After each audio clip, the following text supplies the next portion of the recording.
I very rarely say no. I literally went live just for you to say, I very rarely say no. I very rarely say no. Welcome! Okay, I'm definitely going to watch the Discord over the stream because I'm going to lose my mind at how delayed it is. Right, yeah. I think there's no problem sort of keeping an eye on the chat if you want to have the chat off to the side or something like that. I've got the chat open, yeah. Yeah, feel free to chat away and I'll just keep an eye on what call out people if they say something I like. I was going to say dislike, but I was like, is this so quick to build such a negative environment? It's been 1 minute, Lucy. 1 minute and you're ready to bully people? Pull them out! Put them on blast, might as well. Absolutely. I'm just going to be mocking them for other things. I'm just going to make stuff up, really. Yeah, why wouldn't you? I'm here to lie. Oh, is that? Yeah, okay. Is anyone here now? Is anyone enjoying this sick banter? Yeah, we've got a few people in there. We've got someone whose name I can't read. Alpha Dusty, 2 friends. Oh, Dusty! Hey, Dusty. Hey, it's nice to see you. I'll tell you what, regularly streaming, I don't know how often the rest of you do the streaming side of things, but people and their Twitch usernames are always hard to read. It's like, oh, hey, thanks for following us. Thanks so much. It's always a nightmare. My Twitch name is Oligocene Epoch, and nobody knows. They're like, hi, Epoch. Which is what I did last night as well. Yeah. I was like, Epoch. What's that? Yeah, it's a time period where the Earth was quite warm and New Zealand was mostly underwater. Cool. So, right where we're heading again. Name yourself. Bring on another one. I will say just a quick thank you to everybody who is currently here for us tonight. This is the third day of Kiwi RPG Week, which has been awesome. We've already had a lot of awesome streams and podcasts that have gone out this week already, and a lot more to come, I think. Today we're doing something a bit differently. Last night we had the Curse of Strahd. Tonight we are handing the reins over to Brad from Fate of Eisen, also the creator of the game that we're going to be playing tonight. He's going to be taking us through, which you 100% absolutely need to go, because he won't plug it. He'll be all coy. He'll be like this, don't buy my thing, but you should absolutely buy his thing. Go to, is it just d12go.itch.io? Buy my thing, because I never say no. I don't know. Yeah, I don't actually know the full URL to the game. This is what I'm saying. There are links to it on fateofison.com. Okay, cool. And actually, if you just Google d12Go, it comes up. It's a pay what you want, but please pay something. It's worth it. Pay the most. Pay, if you can afford $1,000, just do it. Throw it down. Make Brad a happy man. Or to go with the theme of the game, give him $12 or something. Make it. Do something like that. I think that'd be a great way to do it. I suggest $0, but a few people have paid $12, and it does make me smile every time they pay $12 because it's just funny. Yeah. What about 12 cents? No, Tom. 120 this Kiwi RPG Week, make Brad smile. Yeah. Oh, Brad, by the way, have you noticed that we've put D12Go as a direct link on the Kiwi RPG website now? I haven't noticed, but now I know. So if you go to the Our Game section, and then you scroll down, in amongst all of the things like, Monster of the Week and Soth and all of the awesome New Zealand games, there's a new awesome New Zealand game and it's called D12Go. And it's right there. You click on it, and then you go and pay $12. Very cool. And then you have it. I need to reiterate, it is pay what you want. You don't have to pay $12. Pay $0. One person bought it on Drive-Thru RPG for 20 cents, and I saw that and I was like, fuck yeah, you are an anarchist. You don't care if the world burns down. I love it. I just want to say I'm a big fan of what Dusty said, which is pay at least one D12. So I'm guessing roll a D12 and figure it out. That's pretty good. Roll a D100. Yeah. Yeah, $10 from me, Brad. In the chat. $9. It's the most reliable dice. Most friendly dice. Random Origins in the chat has linked to it directly, so click on the link, and we'll sit here and wait for you to purchase it before we start. So, off you promise. Yeah, we're not doing it till all of you are ready. Till everybody. You guys all need to be read up on the rules. Yeah. I'm just going to grab his glass of water real quick, so that's a good idea. Yeah. Go buy it. Yeah, Reagan, We'll do you have still be elevator here. music or something we could just... I used to have it hooked up to this service called Pretzel that you could get really good free music that was Twitch safe and YouTube safe, and then they changed to like a paid model, and I'm just like, that is really expensive. Like, I'm happy to pay, but it's like really expensive now. So now we just have one. We have just one track that sounds spooky that just keeps looping on everything. Sweet love. I'm just trying to think. What's the most mellow? Okay, well, it'll be Dave Dobbin. I'll hand it over, Brad. This is now tonight. This is your stream. Please take over. Thank you very much, Reagan. Both for introducing me and also for bigging up the game. And I guess a third thing is just letting me hijack Getting Dicey stream. You have a platform, and now I'm gonna fart all over it. There we go. So this d12Go is a game I've been working on for quite a long time, and the driving philosophy behind it is ease of access and fluidity. It's a very simple game that you can apply any setting, genre, anything like that. Sort of my main motivation that I never let myself forget while developing it was that you should just be able to pick up a D12 and go, which is why it has that name. Imagination comes before mechanics, and so that's very much one thing to remember. If you can dream it, we can make it happen with that little 12-sided clacky boy. We are playing a story called Robot Island. So we rolled up a random scenario off a table that comes... that has given us robot soldiers and a tropical paradise, and that the players are all a group of criminals. So they've built characters based on that fact, and I will pass it over to you all to introduce yourselves and plug whatever you need to plug, and then we'll get cracking because this is going to be a relatively short stream. So let's get into it. So first we'll go with Lucy, who's in the bottom right on my screen. Hello. I'm Lucy, aforementioned. My name is Chris Gotpark. I'm an astronaut, and you know the thing where you can like buy a bit of the moon or like a star? That's all me, baby. It's all me. It's my thing. And I'm from Season Quest. With this guy. And that's your cue. Hi. My cue? Yeah. Okay, yeah, I'm Tom.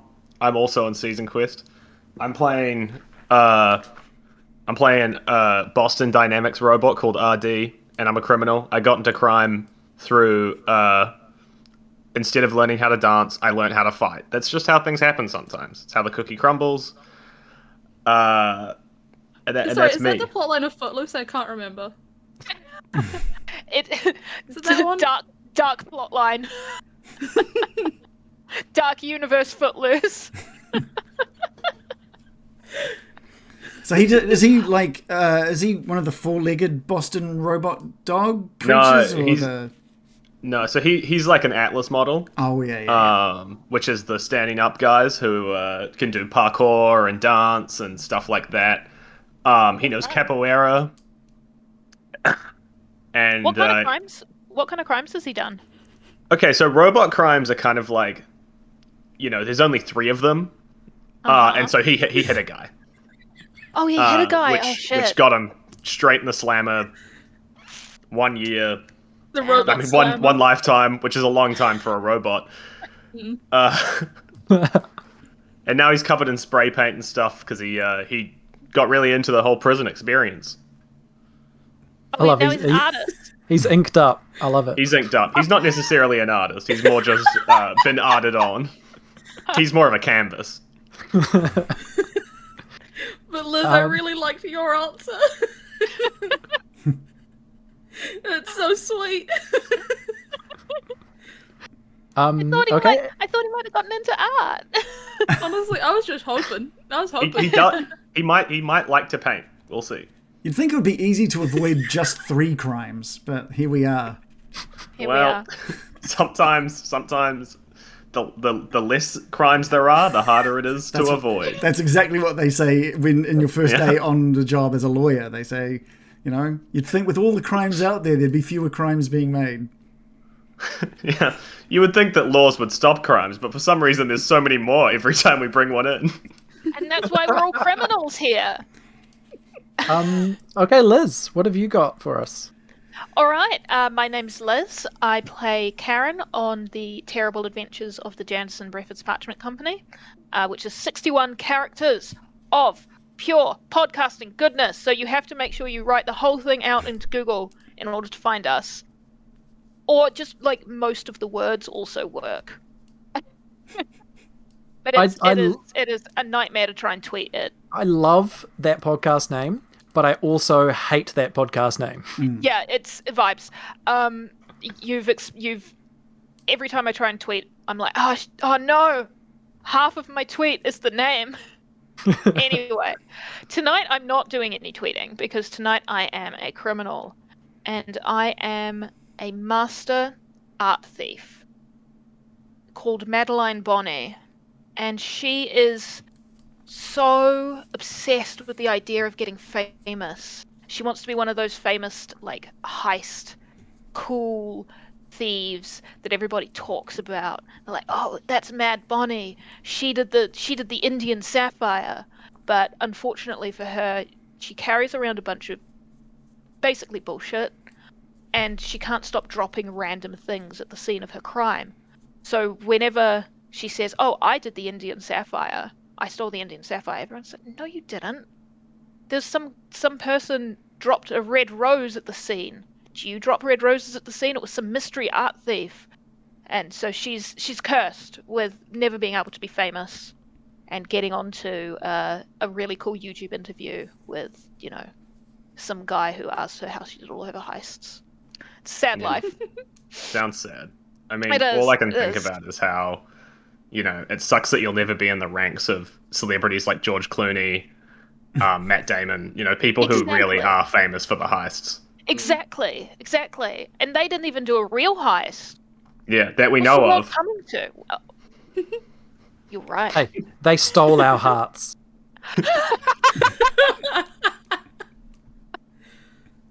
Oh my gosh. But that's Madeline, and I'm looking forward to playing with you all tonight.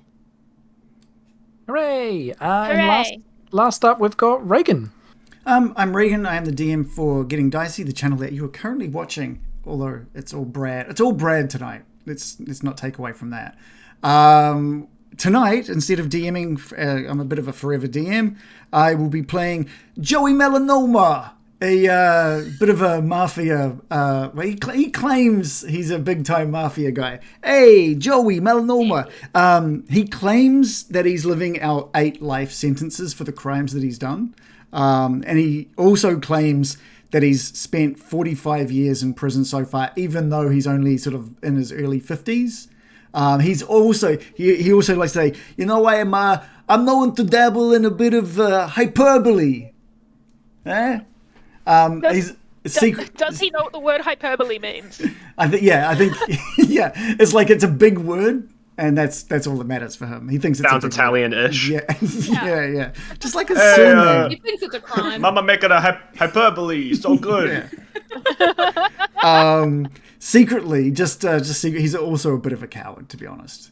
But he's big. He's all talk. Do we want to talk about like the specialties and stuff, or is that going to naturally cut? How does D12? Yeah, I'll bring that in a moment. Just because it fits quite well into how our story starts. Cool. So without any further ado, let's get into it. So as I said, there is a situation with some robot soldiers on a tropical island. And with our story, you all are individually taken to a facility where you are briefed by the head of the Global Special Forces, the GSF. So Director Sandra Bullock, not that Sandra Bullock, says to you, or to each of you individually in your own little briefings, that the tropical island of Takutaira was overtaken by a mysterious madman 2 weeks ago. One of our agents, William Wonka, was on holiday at Lagoon Resort when the coup took place. Agent Wonka managed to get only one broken radio communication out of the island before all signals were jammed. Agent Wonka's messages included the words robotic soldiers, civilians in captivity or hiding, and his final words, mad doctor. The GSF have tried to send peacekeepers and armed agents to the island, but our aircraft and ships have been gunned down before they can even get near. Countless agents have perished in these failed attempts. This is where you come in. You have been recruited as the GSF's last hope. You are all criminals. Oh, you are a criminal who's been offered your freedom, a complete blank slate in exchange for reaching the island in a small, undetectable raft, finding out what's going on, and, if possible, stopping whoever is behind this whole situation. Survival is not guaranteed, or frankly expected. To mask your landing, the GSF will create a diversion, which should buy you a few minutes to hit the beach and get yourselves hidden. So that's just the like brief. The opening to the Suicide Squad. Yeah, a film which I will. A film which I will tell. I already told the players, and I will tell the viewers. I have not seen, and any plot lines I borrow from this will be purely coincidental. This is for a random situation we rolled up. Thank the dice for it. So all of you, Thank you, dice. You've never met before, but then you briefly meet for the first time as you're getting loaded into this raft in the dead of night. And before you arrive on the island, you will all have a brief moment to introduce yourselves to each other. And so I guess the questions here that I would ask you are, what would your new teammates see when they look at you? And what are some special skills or items or experience that you have that might come in handy on this particular mission? Everyone would see from Artie, which is the name of my character. Don't know if I said that. Artie. A Boston Dynamics robot.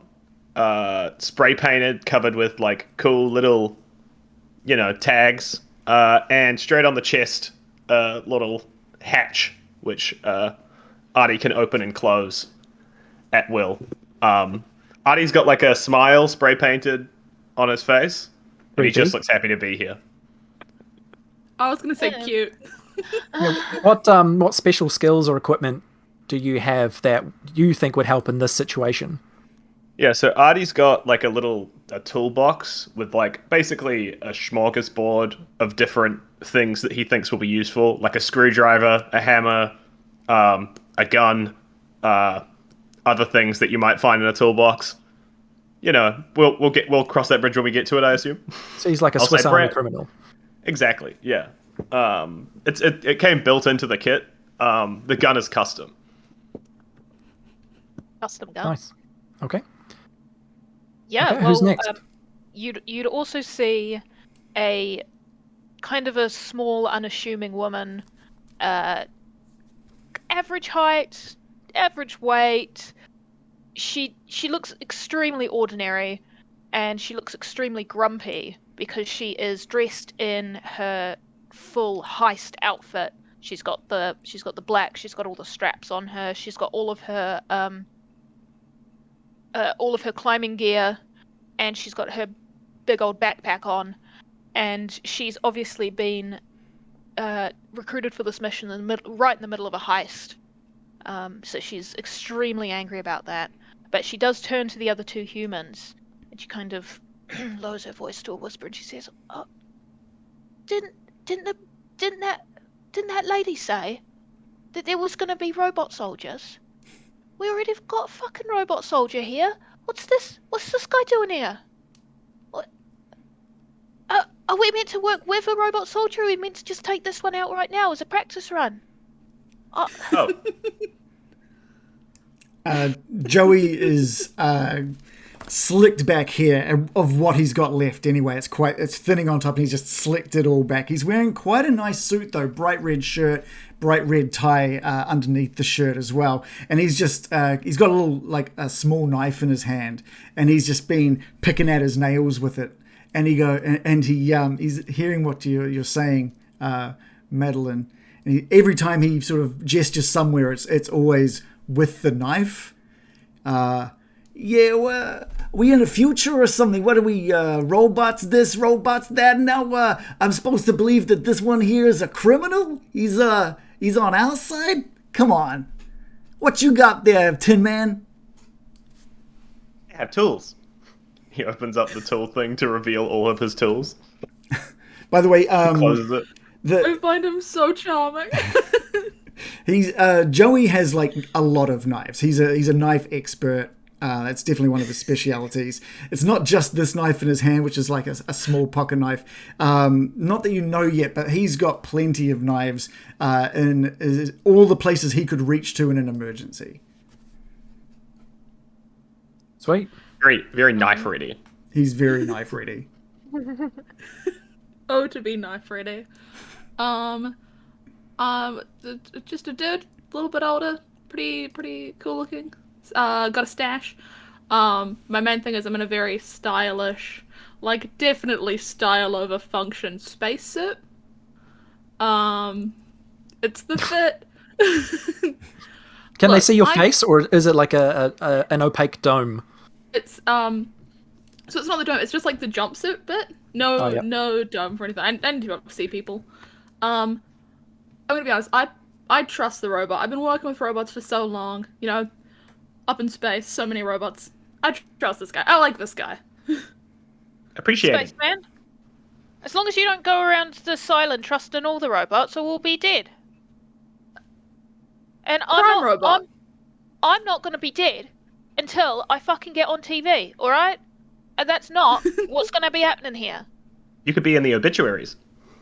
Technically, are all of these robots also crime robots? They're killer robots, right? You don't have enough information. I think what's going on here is there's a mad doctor who's the criminal. And then all the robots are just kind of like mooks. Is that what you call it? Yeah. Underlings? Yeah, mooks. Yeah. Yeah. Yeah, Using yeah. your language. That's right. Yeah, it's definitely the language that me and my boys use. Yeah, mooks. Yeah. Yeah. Look, I know. I can see why this tough piece of meat over here is with us. But this robot and this spaceman. What'd you do? Steal some moon rocks or some shit? What's your deal? I keep the moon rocks I have in my pockets very well hidden. Emptying them out onto the ground. No. These are just regular rocks. Technically, you're not far off.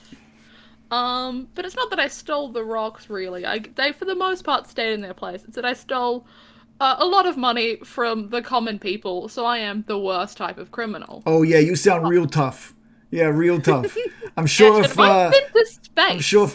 any of these robots need their pockets picked, I'm sure we'll need your assistance there. What was your name? Chris? Chris, a real tough name, too. Chris. Chris, fucking robot. And this guy, I don't trust. You know what? I don't trust none of you. Not even you, Cancer Man. What do you? Hey, how'd you? Hey, and he pulls like a packet of smokes out of his pocket, and he starts. How'd you know? How'd you know I had these on me? Eh? Like, yeah, you gotta keep a good stash when you're locked up in the hold, you know. And he starts places one between his lips and pulls a lighter out of his pocket. It's a real fancy, really nice lighter, and he flicks it open and lights a cigarette and puts it back in his pocket. Artie reaches a robotic hand out like he's asking for a cigarette. Get your robotic nonsense. What are you gonna do? Where are you gonna stick that? I thought you would vape. It's polite. He just got a USB port where his mouth would be. He just plugs it in. What actually happens is Artie just sticks a cigarette to his mouth and holds a lighter to it, and then just holds it to his mouth with nothing changing because he's a robot and he cannot smoke. But he knows that it's the right thing to do because he sees it happen in prison. He holds up. He's got an extractor fan. You can just see some of the smoke coming out, just so it's a little less awkward because it goes by just a little bit faster. Holds it up to his little desk fan that he's got near his face.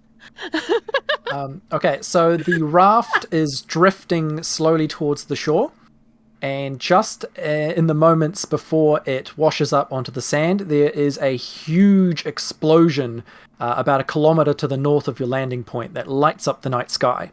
And you immediately hear alarms blaring and what sounds like a legion of small helicopters, possibly drones, flocking to the scene. You estimate that this is the distraction that Director Bullock was telling you about. The raft washes up on the sand near the edge of a jungle and near the foot of like some small jagged mountains. And the air is humid and warm despite it being the middle of the night. The stars above are the only light, but they are enough to see by and move around carefully. Do any of you have the map that I sent in the chat? Yes. I can. I can pull that up on my phone, lickety-split. Okay. I remember not the details, but some of it. It looked Okay. like a skull. I remember it. Yeah, Skull Island. I have it right here. It's weird because that was also randomly generated. It just happened to look like Skull. No, I made that map. Just like how things keep evolving into crabs, AI keep making skulls. They just can't stop making skulls. I'm sure it's not a threat. So the point where you have landed is very close to Eastern Bay on the map, and Director Bullock said that her missing agent, William Wonka, was staying at Lagoon Resort. And Lagoon Resort is on the other side of this jungle or these mountains. Shall we follow the river? Yeah, how safe you know is what? Yeah. You know what? Maybe Spaceman's good for something after all. He's got some good ideas in that big old head of his. We should follow the river. I agree. It's not that big. I'm not Okay, going let's through go. that fucking jungle. Yeah, Joey's not a smart man, but he knows at least to follow the smartest in the room. I got bad Within news this about jungle, my there are brain, many guys. poisonous bugs. All that Madeline knows is she is not going through that jungle. It is too hot in there.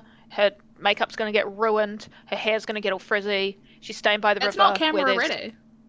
Exactly. There could be a camera at any time.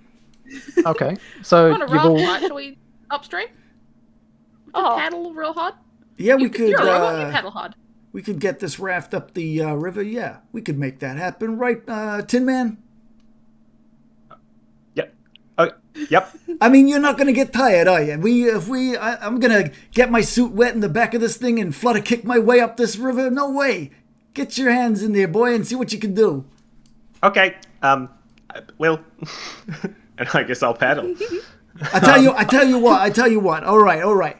Here's a cigarette, my man. Is This will power you. a token of peace between you and I. You get me up that fucking river now, and you'll get one when we get up there, okay? Understood, And sir. I'll drive the raft. I guess, am I kicking? Or are there oars?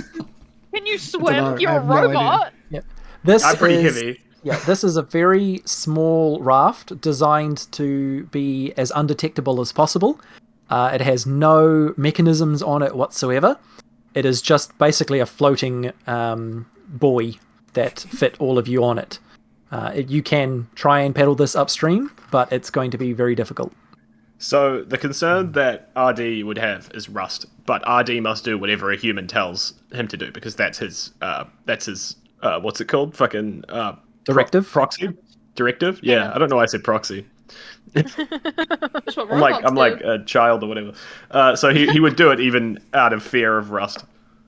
Okay, let's get our first roll then. I'll get Tom, if you make a brawn roll for me. And those And add any relevant specialties you have to being able to use your strength to make this raft move against a river current. I mean, I've got +2 to engineering. Would this count as engineering? Am I engineering a situation wherein I can get up a river really fast? Probably not. Let's just go with +1. So.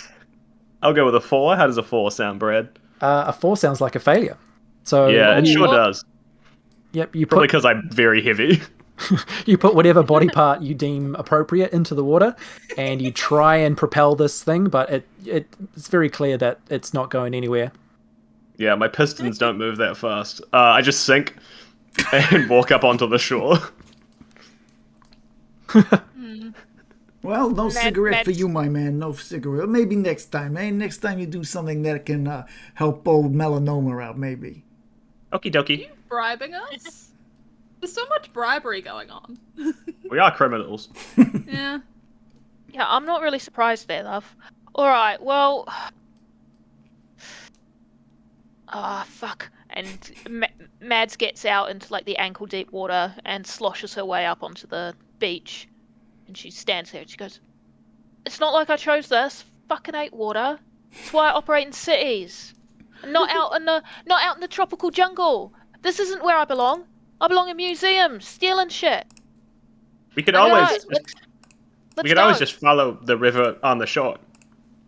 Yeah, you're right. Let's do that.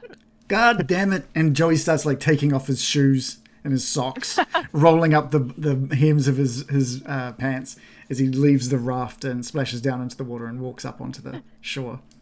Yeah, I've trudged over. Fuck this place. I hate this place. I'm already trudging up the river. Yep. Okay. So we're all making our way up the coastline, I guess. the side of the river, up the coastline. side? Yeah. Okay. Yep. So this is your pretty stock standard jungle river. The trees go right up to the bank, and it's the moment that you sort of arrive at the edge of the jungle that lines the river. You feel the presence of all the wildlife, and you hear the very loud droning and chirping of insects. There are bird calls, and you can hear like animal growls, and it's very clear that this is a highly populated jungle, and the fact that you're not in the middle of it is probably quite good. But you're not out of danger, and the walk is relatively easy. The terrain is sort of soft and squelchy, but it's not that difficult. This island is a tourist hotspot, and you imagine lots of people come here to this river and this jungle and things like that, and there's probably guides under normal circumstances. We are going to have a random event happen while you were walking along the riverbank. So can somebody roll a d12 for me, please? 5. Oh, I don't know if this is going to be good for us, guys. I rolled my one that has a skull in it. No. That's good. That's fine. You got a human skull. So you come across... No, not a robot skull. Yeah, I'm fine. While walking along this riverbank in the dead of night, you come across a danger that is not aware of you yet. So you see up ahead of you that there is a large anaconda that swims its way up out of the water and onto the bank, and it looks like it's gonna directly go across your path. And yeah, it's there in your presence, but it doesn't know you're there yet. What do you do? Yeah, so sensing danger for his human compatriots, Artie pulls out his gun and shoots the anaconda in the head. Nice.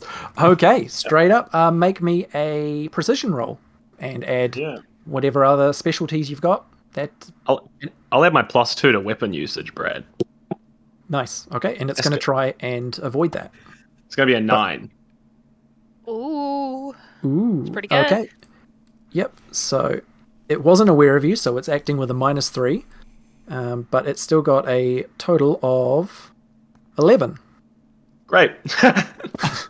So you had a 9, was what it? did he roll? Like a 40? Did you straight up roll a 12? No. Brad's actually been playing with d20s. I think anacondas might be kind of strong. Yeah. d12Go Bonny... is short for d12Go fuck yourself. Mads is going to climb a tree to get away from the anaconda. Okay. And Joey is frozen on the spot, just with his knife clutched, like his knuckles are going white as he's clutching onto that knife. So he got in the 0 to 2 less category for his attack, so which is just a miss and a stalemate, but now it is aware of you. So Liz, if you're climbing a tree, can you make me an agility roll or a brawn roll, whatever you determine to be the more appropriate? All right, I'll make an agility roll +3, and then I will also add my speciality climbing, which is a +4. Yep. That's 10 +3 +4, 17. Nice. That is a huge success. You easily climb whatever type of tree you want and get yourself maneuvered to act however you see fit, and you'll get a +3 on that action. Can it be a coconut tree? Yes, it definitely can be a coconut tree. That sounds like a song. Can it be a coconut tree? And Reagan and Lucy? Joey's like frozen on the spot. He's just suddenly being incredibly polite to Artie. Artie, can you take another shot? You kill that motherfucker. Artie, please, shoot again. My friend, please. Please, pretty please. Worry not, human. I will act as a human shield for you. Haha, joke. Robots are not human, but I will shield you. So charming. Lucy, do you do anything? Because the anaconda's about to strike. I take a couple steps back, and I've got a machete, and I'm just kind of like ready for if it comes towards me to try stop it. Okay, so it's got 3 potential targets, but it sounds like Artie is going to be acting as a shield. Yeah, Artie's right in front. Okay, yeah. In that case, ready to die. It's just going to lunge out at you quite quickly for a big bite with its fangs. Okay, it only got a total of 4, which is bad. Okay, what am I rolling? Do I roll? Whatever you would roll to combat that. Agility to get out of the way is most common.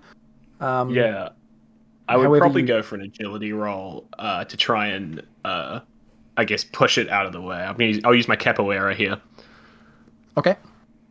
And I got a good roll, gang. I got a good roll. What does a 16 sound like? Holy that sounds shit. good. Yeah, so it got much, much less than you. So not only does it miss you, it sort of just shoots past as you capoeira your way out of its attack. You also manage to damage it for 1 limit point. Probably as it lunges, I'd probably swing into a dancing pirouette kick. Yep, and it also is at a -3 disadvantage to its next roll. Ooh, I would like to drop a coconut on its head. Please. Okay. Genius move. Because I'm up a tree. I'm up a coconut tree. I want to drop a coconut on its head. So I'm going to roll... precision. Precision? Yeah, I think precision. That's a 5 plus 3. 5, 6, 7, 8. But then also a +3 because you gave me a +3 for getting up that tree so good. Yep. So 8. I'm not good at maths. 11. Okay. Get it. Yep. Oh, 11. Good. Yeah, it's going to try and avoid that. But again, it's got a -3 because of how bad it was at attacking RD. And it's got a total of 7. So you're 4 over. And it receives 2 limit damage from having a coconut dropped on its noggin. And you can hear Mads up in the tree as she says, "God, fucking Nick. I hate this place." The moment Joey thinks that the anaconda's even close to dying, this is when he is going to get courage. So it's up to you to let me know if when Joey's going to leap into action. But when he does, he's just going to go wild with his knife. He's just going to try and stab it as many times as he can. Okay. I think you'd be emboldened. You've just seen it like lunge wildly and miss your robot ally, and then it got donked on the head quite hard by something from above. I think now would be the best time. Yeah, he shakes off like the fear. He's like, you snake fuck, and he comes running in with his like knife. Okay. Oh. Stab. And now his special, he does have a 5 to his good with knives specialty. Yeah. Nice. Okay, so yeah, this is. Depending on how you plan to strike, this is either going to be brawn or precision. It's going to be just like stabbing, like that kind of just stabbing motion. Just as many as you can get in. So we'll go with precision, I guess. Okay. And I rolled a 12. Okay. So it got an 11. So do I, just being new to D12, I add my precision and I add my good with knives, is that right? Yes. Yep. 19 total. Wow. Okay, yeah. You are 7 more than what it got. And it's... 8 more. Which means it receives 3 limit damage from all these, like, prison shankings that you give it. And that's enough to end it. And he just keeps... He knows it's dead. He's still going, "Hey, you fuck! Yeah, you scare me like that, huh? This is what you get! This is what you get from Melanoma and his friends! I'll make a pair of shoes out of you." We are friends. Yes. That's not what I meant. That's not what I meant. Shut up, guys. Guys, shut up. I haven't you consider you guys like acquaintances yet, okay? Like just met. Barely even co-workers. Bonnie hops down from the tree and she's like not impressed with the stabbing at all. She's like, "What are you doing? Fucking wasting time. Come on, let's get a move on. Let's keep going." Yeah, I didn't see where you were, Mad. Huh? Fucking helping killing the Sanaconda. I just see a lot of holes in this thing. That's all I'm gonna say. God, You're welcome, guys. You're welcome. Everything around here. Guys, I liked the teamwork, I liked the group effort, and I like Mad Spirit. Let's keep going. Whatever, spaceman. And she keeps going.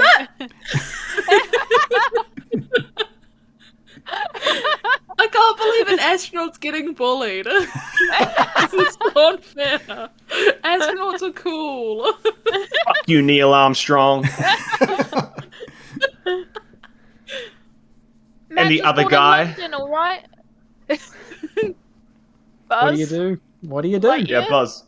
Buzz Lightyear. Buzz Lightyear. Fuck you, Buzz Lightyear.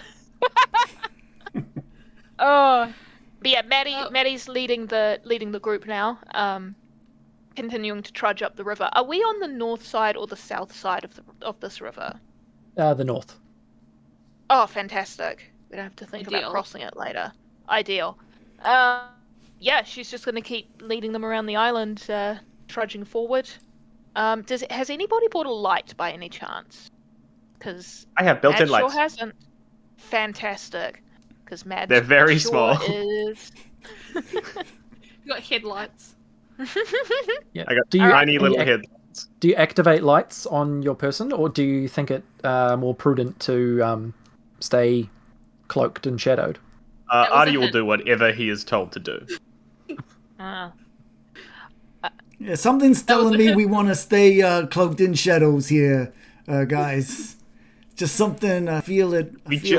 Yeah. Just fired a gun, though, to be fair, and screamed, "Fuck you, you fucking snake! I'm gonna fucking kill you!" I shouted that cry. I thought that was up here. I didn't realize I was vocalizing that one. I'm sorry. I don't mean to use vulgarities around the broad. The broad. Okay. I think we should also clarify. You've also been going around being like, "I'm great," and just giving yourself like positive affirmations this whole time. You've been walking around going, "Joey's got this. Joey's got this." Yeah. But also negative affirmations sometimes, like Joey's frozen in fear. It's very. Joey don't know what to do. This is Joey's scared of snakes. This is 100% canon. Whatever you guys say, Joey is saying out loud, I am okay with. That is totally Joey's fine. about to piss his pants. Yeah. Joey's Frozen in Fear is the best like indie band I've ever heard of in my life.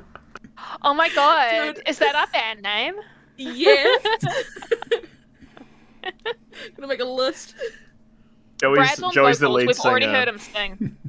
Honestly. Wrong. Brad's on vocals, we've already heard him sing and he's lovely. But Brad's like God. Who's gonna put God in their band? God can be a singer. We should all put God in our band. Yeah, have you not heard like I was gonna say quiet like gospel Christian songs and rock? stuff. I don't think that's the point of them. Any Christian rock band.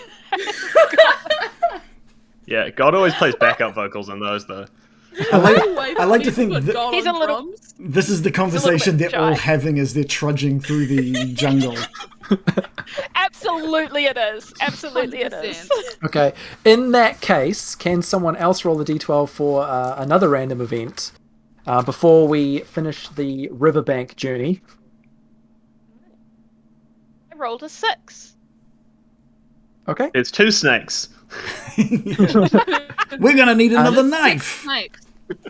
No, this We're one gonna need is a bigger knife. this one's not from the opposition or potential conflict table. This is just environmental. A large hole, rift, or ravine blocks your path. Ooh. Well, I guess that's So- that, guys. I don't know. Yeah, Does you it walk look, in, and your path just sort of ends, and your options are either go inland more towards the or back deeper into the jungle to see if you can get around this ravine, or if you can go over it and continue walking riverside. Does it look jumpable? I was about to ask the exact same thing. I'm going to roll a d12 to see how many feet wide this thing is. 4 feet wide. Okay, so that's doable. I think we can do this. I can. That's totally fine. I'm gonna go I'm gonna try jump across it. Sorry, no, I'm not Joey. Artie doesn't even acknowledge the ravine. Just immediately, as everyone else stops, Artie just sees it and jumps over it. Does the robot calculations in his head. He knows he can make this jump. Okay. Well, I hope so. Either roll agility or brawn, whatever you deem more appropriate for your style of jumping. Yeah, I'll roll agility, and can I add my parkour, Brad? Yeah, that's a pretty. God, you've got parkour too. It's an event known for jumping. You guys have a way better specialties than me. Helpful. Oh, that's not too bad. 6. What did you do? Okay, Ooh. 6. Okay, a 6 that's like a barely miss, right? Yeah, 6 is the very lowest questionable success. So you jump this and you land, but you land on very loose mud and dirt, and you are very quickly slipping backwards, and you or one of your allies is going to have to do something about that. Did I try and fall to create a bridge out of my robo body in a very particular way to go? Ooh. It's only a 4 foot wide gap. Yeah, I guess it is shorter than your body, so I'm just going to allow it. You fall backwards and become a bridge for your friends. Can we cross you? You may cross me. Maddie Just as didn't long as even. we don't double cross you. Maddie didn't even ask the question. She said, "All right, babes," and then she just crossed. She just walked over him. Love. While Chris is asking the robot very nicely, she's like, "All right," and then she just walks over. How deep? Ow! Oof! Ow! How Just deep kidding. is the I do not ravine? feel pain. It looks to be at least 15, 20 feet deep. Okay, yeah. But it's the middle of the night, so it's hard to gauge. Joey is like crossing Artie like on all fours, just shaking as he's like crossing over just this tiny gap. Oh, you're scared of heights, babe. You shut your mouth! Oh, Shut your mouth! Joey ain't afraid of nothing. Joey's afraid of heights. Joey's afraid of heights. Joey's a fuck these heights. I don't know how far down that goddamn thing is. He shouts as he's like, him being on all fours is almost the length of this thing anyway. It still takes him like 20 seconds to cross. Joey won't go above the second floor of a skyscraper. That hits a little too close to home, at the Tom. end, I put a hand up, being like, "Do you want a hand? Are you gonna learn to Get out of it, Joey? Get out of it!" And he gets to his feet and into his pocket for another cigarette. God damn this place! Joey pulls out a can't knife. necessarily always do it alone. He says out loud. Yeah. Joey doesn't need help from no one. Joey sometimes needs help from people. He's also Joey. very self-aware. He's going through therapy all on his own, like constantly. Yeah, these are like little effort. Joey does sometimes need help. He just sort of quietly under his Not this time, but sometimes he needs a bit of help. Joey needs to remember that it's okay to ask for help if you need it. How are we getting Artie up? Because he's a very heavy robot, and can Artie get up on his own? Let me You just good? check how much an idea, Atlas stays robot flat. weighs. He's going to need to be lifted by his friends, I think. All right, yeah. Good idea. Stay as flat and still as you can, and we just grab the end and we just slide you across. I'm gonna say. Hold on. I don't want to do that because I think that's stupid. So Bonnie is going to get her rope, her climbing rope, and she's going to attach it to the to Artie's feet, and she's going to go up to a tree and like kind of go around the tree, and she's going to get into like a belay position so she can belay him across. Okay. Make me a brains roll to see how well you put together this improvised apparatus. All right. Can I FYI, add guys, for the Artie is 89 kgs. Oh, it's all right. I can be like that. Can I add my climbing specialty? Yes, you can. Yep. Yes. So a combination of your brains plus your ability to climb to put together a pulley system. Fantastic. That's a 9 all up. Okay, that's a success. Yeah, you managed to put together a serviceable option for lifting your friend, but it's still going to require a bit of strength for whoever is going to actually do the lifting. I'll come over and help. Yeah, I think we should all probably help out. Yeah, everybody get on the rope and pull, and the climbing gear will stop it from slipping. Okay, so for a group activity like that, what we'll do is pick the main actor, and then because you've got 2 helpers, each is going to grant a +2, so you're going to have a +4 to this roll. Liz, that's all you. Fantastic. So I've got a +4, and you said it was brawn, right? Yeah, definitely brawn. You're doing a. So that's a -1. And maybe someone else should be the main actor. I don't know. It's my climbing gear, baby. Let's do it.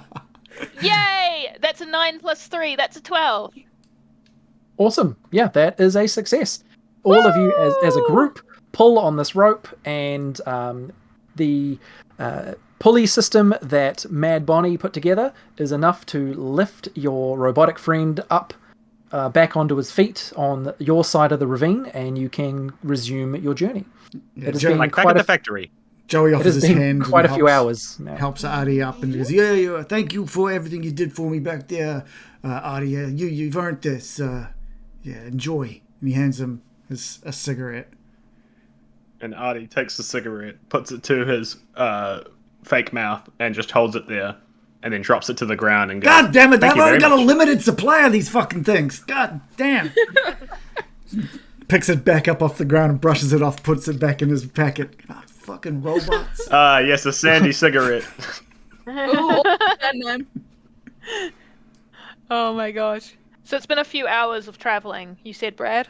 Yes, and you round a bend that you have to quite precariously step like around and over the edge of the river as you go around a mountain. But beyond that bend, you do see what looks like the walls of a resort in the distance. Is there any sound or sights of things going on at that resort? Make a senses roll. Oh, I'd gladly make a senses roll. It's weird. This is our first senses roll. Normally, the game is riddled with them. Right, it's just a flat 6. Okay, questionable success. So there is. It's still very, very early morning. The sun hasn't fully risen yet, so you can't get a lot of information. But you definitely don't see any movement, and you get the impression that if there's anyone there, they are hiding. Probably been a bit distracted by Bonny saying loudly. I keep calling her different names. It's all the same character. I'm sorry, don't worry about it. By Bonny saying loudly, oh, well, I haven't seen anything of yet. Bloody robots, apart from this guy. Yeah, Do you think Hello? Do you think old Sandra Bullock was lying to us this whole time? Just trying to get us out of the way? Trying to send us on a nice tropical holiday? Putting us out there with one of the robots. Holiday package. Are we being extreme home makeover? I think that's what's happening. I don't get the reference. I don't know if I've been telling you, but I've been locked up so long. Any of these modern references, it's gone straight over my head. Okay, extreme style makeover. Oh yeah, I love that show. Cool. I don't know. Relate. The only show I am a robot. The only show I watch is The Only Way is Essex, and that's my favourite TV show. It's the only one I watch. All right. So if you're not talking about that, I don't want to hear it. EastEnders. EastEnders. Oh yeah. Oh, I do love a bit of EastEnders. Yeah. A bit of a bit of Coro too. Oh no. Yeah. No, I do. No, I do like a bit of Coro too. When I watch it with my mum. We bet AI 10 Cats does Countdown. Like when I'm in the mood, like. Oh yeah. No, maybe a bit of Taskmaster too, just a little bit. Hey, just a little bit. Just a little bit. Question. Just a little bit. Artie, have you got any Artie, have you got any super senses, like being beep boop up, X-ray vision, sending out lasers, scan this shit for us and see if you can, calculate how many just tell me some shit, robot. Come on. Give us some numbers. I am not built for that sort of computing. However, I can try.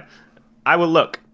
Oh, if we want, we can wire something up for you. I got a bit of tinkering knowledge, a little bit of... I've been to space and I had to learn how computers work. I know engineering. We've got a goddamn robot. What you gonna do? Tom, sprinkle some space dust and see which way the wind carries it? I'm gonna sprinkle some oil on him. He's a robot. Tom, it always turns into John Mulaney. Have you met you? That's every voice you've ever done, including your real voice, turns to John Mulaney. All roads lead to John Mulaney. Yeah. Sorry, I need to get back into that Chappie mindset. Chappie wants to paint. Hello, I am Chappie. Okay. Aw. It's so sweet and charming, right? I will try to look. 4, Brad. 4? A 4 to look. Oh, so that's with your senses? Yeah, which is -1, FYI, because I'm a robot without actual eyes. Yep. Okay. So you just I got sand in my camera. Yeah, that's just a failure. So your scanners can't pick up anything, any information at all, other than you're aware that there is a resort up ahead. There is a resort up ahead. Thank you, robot. Jesus Christ. All right, well, I think it's all right. I can't hear anything coming from over there. Maybe we can, maybe they've got some food or something. I don't know. Worst comes to worst, I have my clicky. Okay, that is actually terrifying. You can't sense shit, but you're gonna shoot stuff. Terrifying. I have good precision. It's physics. I don't know. Oh, I don't know about I trust that one. him with my life. You shouldn't. Anyway, let's go. And Matt's just gonna walk off. It's kind of like we're up on a ridge and we're walking down towards the lagoon resort. Yep, and you're definitely leaving the cover of the jungle edge and entering more of an open sort of area. I'm vaguely crouched. That's kind of all I'm doing. That's about it. Matt's just walking. She's just walking. She's sticking so close to the blasé. Yeah, she's sticking close to the robot, but she's just hanging out. Yeah, Okay. I think Artie is just like ready. I mean, if he gets shot, worst comes to worst, he dies, but it doesn't affect him too much. He can be rebooted. Joey's confident that with Artie having scanned the place and not being able to see or hear anything, he's just heading forward towards the resort. He's very comfortable that he's safe. Okay. He's a robot. Yeah. Once I notice no one else is crouching, I stop crouching. And feel like a dick. Joey's got this. Yeah, I'm like, I made too much of a big deal out of that, didn't I? God, that's so embarrassing. God, it's so embarrassing when you accidentally crouch. Just play it off like you'd oh no, I just stumbled. I wasn't crouching for like 30 seconds. I wasn't scared. I have a semi-relevant story to that where I was playing a game, a multiplayer game with my friends, and I hit the crouch button really early into us playing and didn't realize that I was crouched the entire hour-long time we were playing the game, because it's a first-person game, and I was like, this game is so weird. You're so short and slow and sucks. And I just didn't realize that I'd hit the button to make me go short for it and then never turn it off. Tom's just sitting there being like, is this what it looks like to everyone else? Is this what it looks like to all of you short individuals? Everyone under 6 foot? Yeah, exactly. I'm 5'2", and it actually is like you're very short and you're very slow. It's just slow all the time, and Real person simulator. The implication is that Tom's not a real person. I'm not. I'm a robot. I do hope we're not having this conversation while walking. This down is the slope 100% the conversation we're having going down the slope towards the resort. Who's this guy Tom we're talking about? I don't get it. Just some guy. As you're walking towards the resort, you do notice a group, like a scouting group of what appears to be at a distance drones that zip from towards the north down towards the resort, and you hear the buzzing of their little tiny propellers as they zip about unseen once they're inside the resort, and then they all file out as if they've examined what they wanted and not found it, and then they're leaving. Because you're approaching so brazenly, the last one in the trail stops and it turns in your directions and begins to scan the area that you're in. What the fuck is this thing? Should I shoot it? Shoot it. I shoot it? Yeah. Okay. Precision, baby. Big old gun fire at that thing.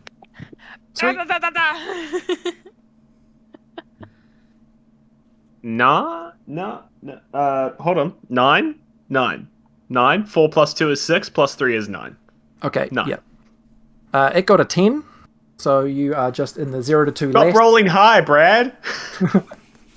You're roll so low for good, me. dude. Your shot just pings past it, and it is very aware of you now, and starts zipping very quickly in your direction. You have a few seconds before it reaches you all. Does anyone else do anything?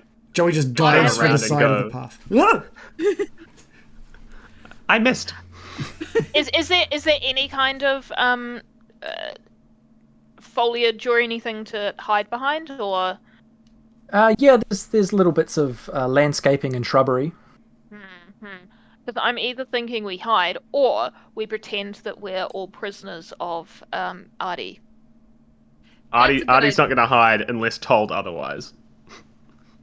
So. Okay, yeah. Mads is going to say, "Oh, quick! Pretend we're prisoners. Artie, you're in charge. We're your prisoners." And she's going to kind of just stand in a line behind Artie. I join the line. I'm like, let me do the talking. It's the one thing I've got. Okay. All right, mate. Whatever. Spaceman. Joey is face down in the dirt on the side of the Spaceman. road of this path now. This is not even remotely how I saw this going. Artie, now knowing that these humans are supposed to be his prisoners, is going to replicate exactly what he saw the wardens do in his prison, and so he grabs Melanoma and pulls him up and goes, "You are such a bad boy," and then hits him once on the face and then puts him in line. Just breaks his nose. Crunch. Fucking robots. Jesus. Okay, so the drone gets closer to you, and it sort of screeches to a stop in the air and scans you all with a little laser that pops out of its almost featureless little grey metallic body, and then it just hovers in place. You can make a pretty educated guess it might be transmitting information, or it's processing something. Mad says very loudly and dramatically, "Oh, I can't believe we're prisoners! Oh, how could it have come to this? Oh, this robot has captured us!" Are you Artie the does a robot that's wave. meant to be taking us to the next place? This robot only has a bit of information. Are you... where are we going? Are you kidnapping us? It turns its laser to face you, as if it's looking at you, and then it makes a few little beep boop noises, and then zips off to the north towards, or upriver towards what looks like a large mountain in the middle of the island. Make a census roll, everybody. Oh. 9. 7. 3? Joey just nudges Artie. Yeah, he's got that beep boop scanner thingy too. Holy shit. I do not have a beep boop scanner thingy, but I appreciate you saying 2. It's Anybody- nice to feel I like a being part of involved. something. Anybody 5 and under doesn't notice anything. I'll take my headphones off. And Stop yeah, listening. and the rest of you see what looks like a troop of at least half a dozen infantry drones, very simple mannequin-like metallic creatures with holding rifles, marching in your direction. We gotta get in the city now. Once we're in the lagoon resort thing, whatever it is, I'm pretty sure we can lose them. But we gotta go right now. Sounds and good. Bonny's gonna start running towards the the gates. You said the gates were open, like the drones were going in and out of the gates. Yeah, that's right. Yeah. So she's gonna hoof it towards the gates. I'll follow. Artie will follow swiftly behind. Yeah, Joey's trying to sprint. Okay. Yeah, these robots are just marching, so you can easily outrun them. Stitch. Yeah. We run, and Chris is just like, what the fuck is going on?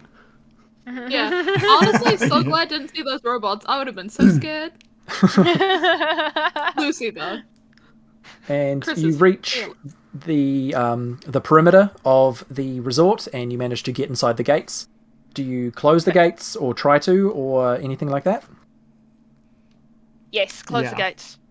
And I'm gonna look for something to try like keep them shut, like maybe some chain or something that I can like loop around in a bit. Okay. Or like cool. a stick that goes through the door handles. I don't know what gates. Yeah, something like that. You know. Okay. Lucy, I'll get you to either make another senses roll or a brains roll to either find or come up with a solution for blocking this gate.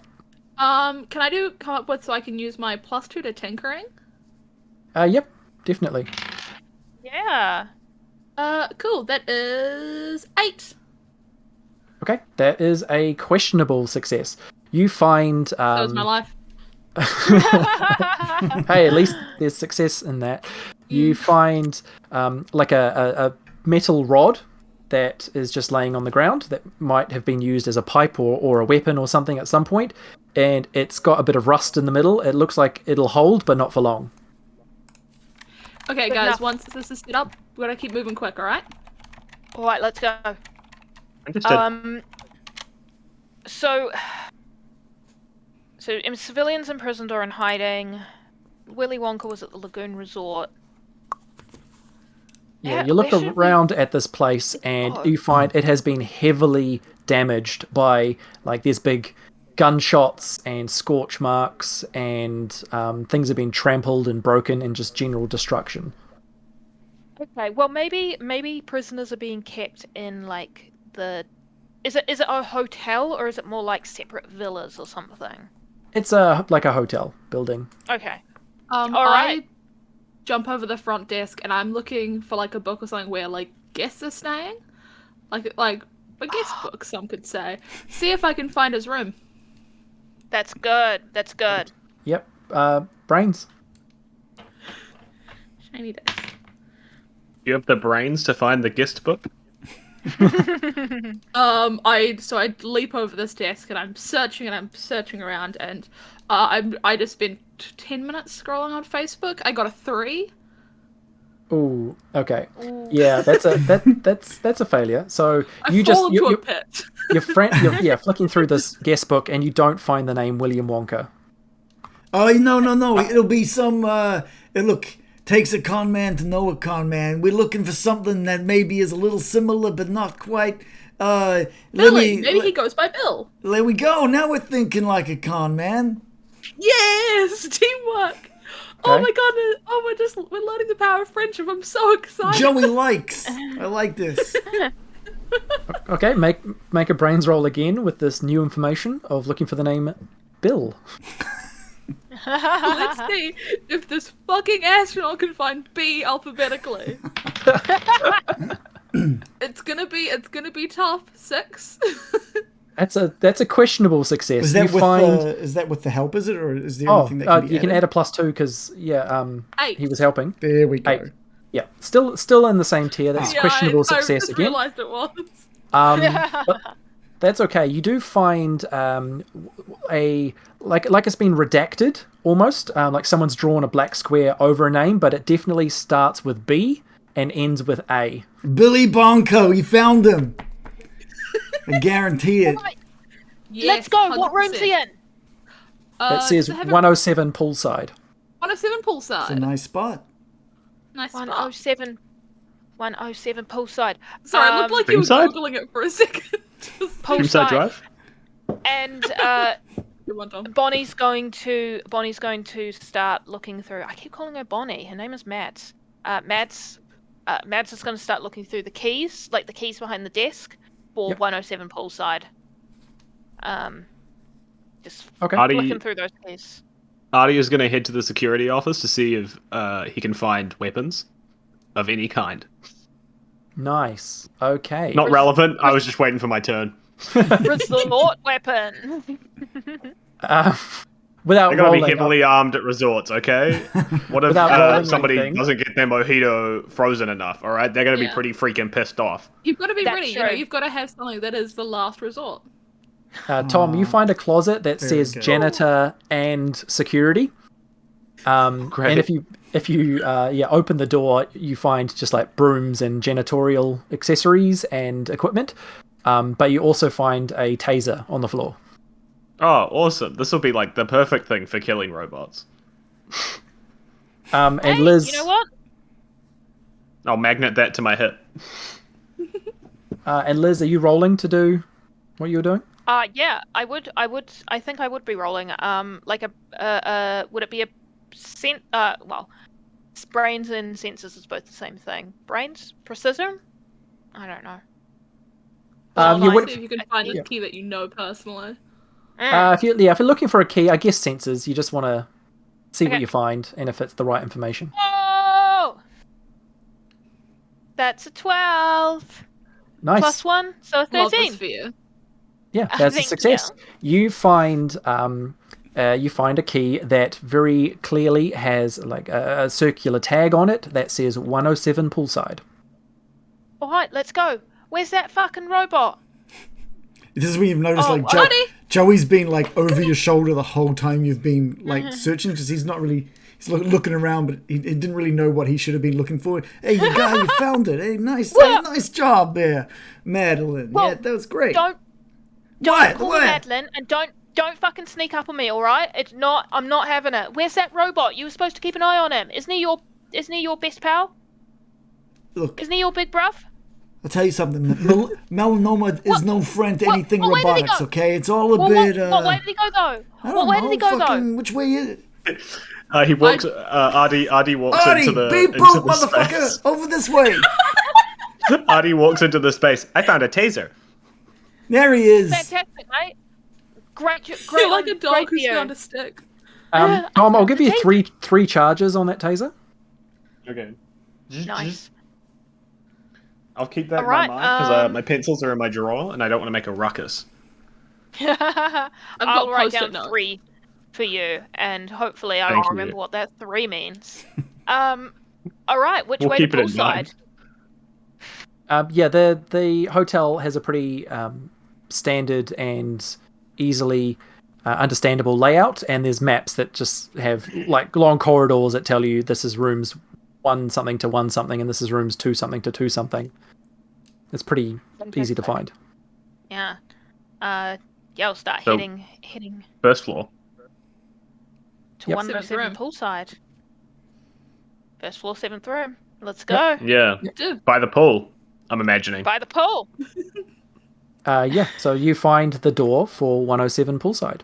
And along the corridors that you passed, lots of doors that have been either bashed in or have like big bullet holes and things in them. Oh, more weapons. This place As has soon as we really get to been the door, I'll fucking kick it wars, down. isn't it? We have a key. Mads I is wasn't just there for that. holding the key, and she's like, "All right, whatever." Okay, make a brawn roll then, I guess, Tom, to bash in the door. Yeah. It's gonna be really funny if you don't. 11, motherfucker. This door's getting its ass kicked. Yeah, you bash that door in and it flies open. No room for and subtlety, eh, Artie? Okay, alright. It reveals a room that has been like thoroughly ransacked, and it's filthy, and you're overwhelmed with like the stench of lots of people who've been here a long time, and there are like huddled masses of at like a glance you estimate at least 20 odd people who are all hiding in this room. Oh, imagine how frightened they're going to be that a robot just kicked down the door and charged in, Yep. holding a gun and a taser. Are you guys okay? They notice.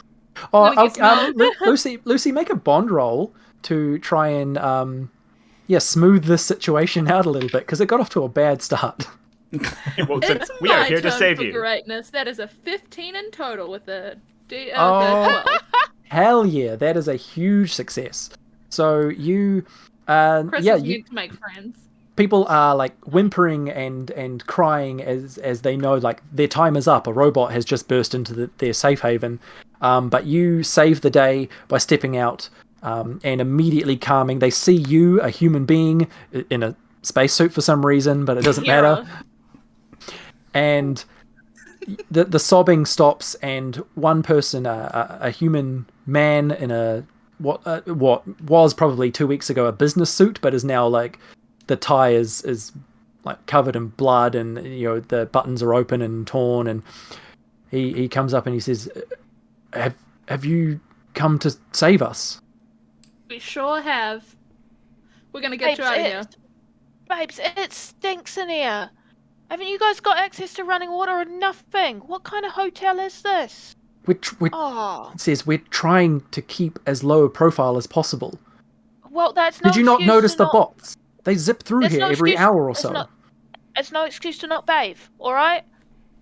Come on, if you know the schedule, then you know how to wash on and off for the hour. Come on. I don't know who you are, but if you had seen what those things do when they spot a civilian, then you would keep a low profile too. I'm not a civilian, am I? I'm a master thief. Get it together. The man talking to you pauses and then he mutters to himself like, "Master thief." Yeah. What? Oh yeah, you guys are getting suicide squatted. Wait, you're George Clooney? Isn't that a film by DC Comics? All right. Everybody, calm down. Is there a William Wonka in here? The man who's addressing Chris says that's me, Agent William Wonka of the GSF. Ah, you're the guy we need to get out of here. Oh, you're here to extract me. What about these people? And he gestures to everyone who's still sort of huddling. We're gonna extract everyone else as well. Chill. Oh, I don't give a fuck about those people. What was our specific mission, Brad? I don't care about this guy either, though. Just stop whatever's causing this. Yeah. Okay, so we don't have to save anyone. Stop the mad doctor. No, we're not here to extract you, William Wonka. And anyway, sure. Before we even talk about extracting any of these, I want to know who is in charge, right? We're the mad doctor around here. Do you know who he is? Do you know? And he's got his knife in his hand. Who is he? Where is he? We're here for that guy. He puts his hand to get out of his feelings. As you say that, he puts his hands up like, whoa,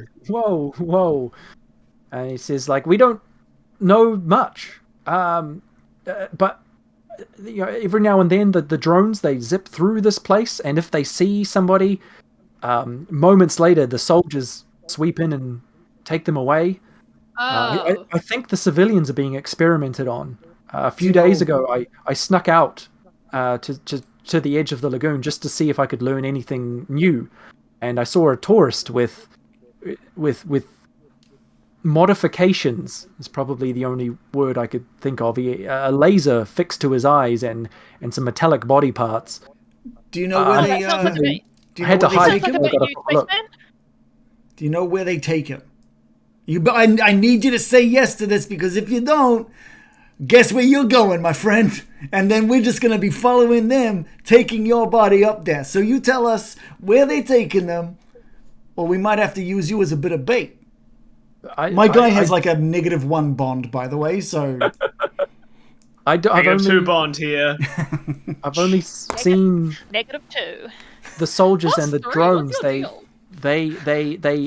anytime they leave this place, they head back to the center of the island, to what looks like the mountain above Warm Harbor. Center of the island, okay, good. The island, the mountain. It's like, good answer. It took us hours to walk up the river. How are we going to get to the center of the island in 40 minutes? Can you carry us? We need to get a car. Artie, can you carry us all? Is that something you can wear me like a backpack or something? I am 5 feet tall. I can try. I mean, are there any... That bait idea wasn't too bad. I could get taken as bait. Oh shit, I didn't even think of using one of us. Yeah, that's... Yeah, sorry, Bill. Sorry about that. Yeah, that's even better, better, Spaceman. Y'all follow. These guys can use that as a distraction and then go down the river out to the ocean. We'll get them on the way out. Hey, Spaceman, you got a good idea about that downriver thing. I just realized that whole from the mountain down to the bay is just going to be smooth sailing. Not that we have the raft anymore, but I'm sure we got something up there that we could that's how we get out at the end, surely. I'm thinking a speedboat or jet skis, Yeah. Agent Wonka interjects that lots of wealthy people come here on their vacations. There are a number of watercraft that will be stationed all around that river. Mm-hmm. I can attempt to jumpstart a truck. You do what you got to do, Artie. I'm going to be bait because I can drive, but I could probably drive. I mean, who got? Oh no, but it's my only good specialty. I say we take a Spaceman and we put him outside the gates. And hey, I'm over here, Spaceman, selling some rocks, and we'll get them over. They'll take you up to their secret hideout. We just follow along behind. Cool. And you guys use a distraction. Go down the river. Let's do that. I like it. Do one of you guys want to take my machete? Because I don't know if I'll probably get it taken off me. I will take it. Give it. Actually, give it you to guys the have robot. somebody. I magnet that to my other thigh. Yeah, you can have the machete. It's fine. Let's go. I'm looking to collect a lot of weapons over the course of this, and so far I've got 2. So I'm really looking to get a little bit more on the old bot. So plan-wise, are you all going with you want Agent Wonka to lead these survivors downriver in some kind of craft, and you go north? Mm-hmm. We're gonna wait for Chris to be taken and led back up, and that's going to be where we follow behind, and the chance for everyone to escape downriver. Okay. Yeah, you do hear large or heavy footsteps trampling around the facility that you're in now. Okay, you guys got to stay real hidden while we do this. Joey, do you have any really good little hidden knives? Oh boy, man! You just asked the right guy the right question, and he opens up his jackets. He unbuttons his jacket and opens them up, and he's just got tiny little blades, all down, ones that you can just grab with your fingers. And throw them if you need to. How many do you need? I got a bigger one down on my shoe here, and he lifts up his cuff of his pant leg, and he's just got a machete attached there as well. What are you looking for? He lifts up his leg pants as one. opposed to his arm pants.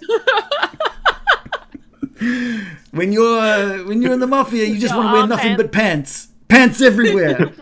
Hey, I'm panting here. I mean, there is something called a pantsuit, so yeah. It's a suit made of pants. That's what I'm wearing. Yeah, sure. That's how we do it back in hyperbole.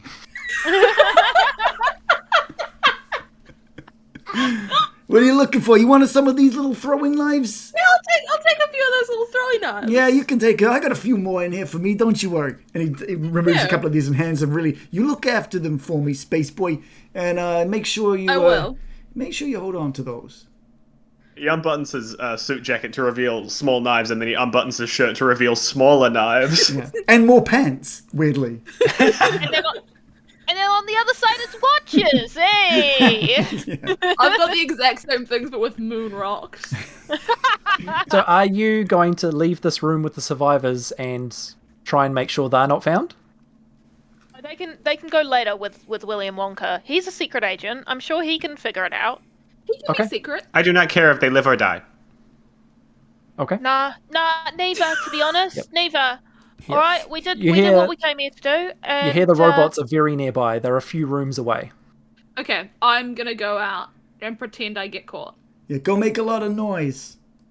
Alright, that's you. Go on. Get out there. And I go out into the hallway. Okay, and I'm like, oh, fuck. Yeah, robots.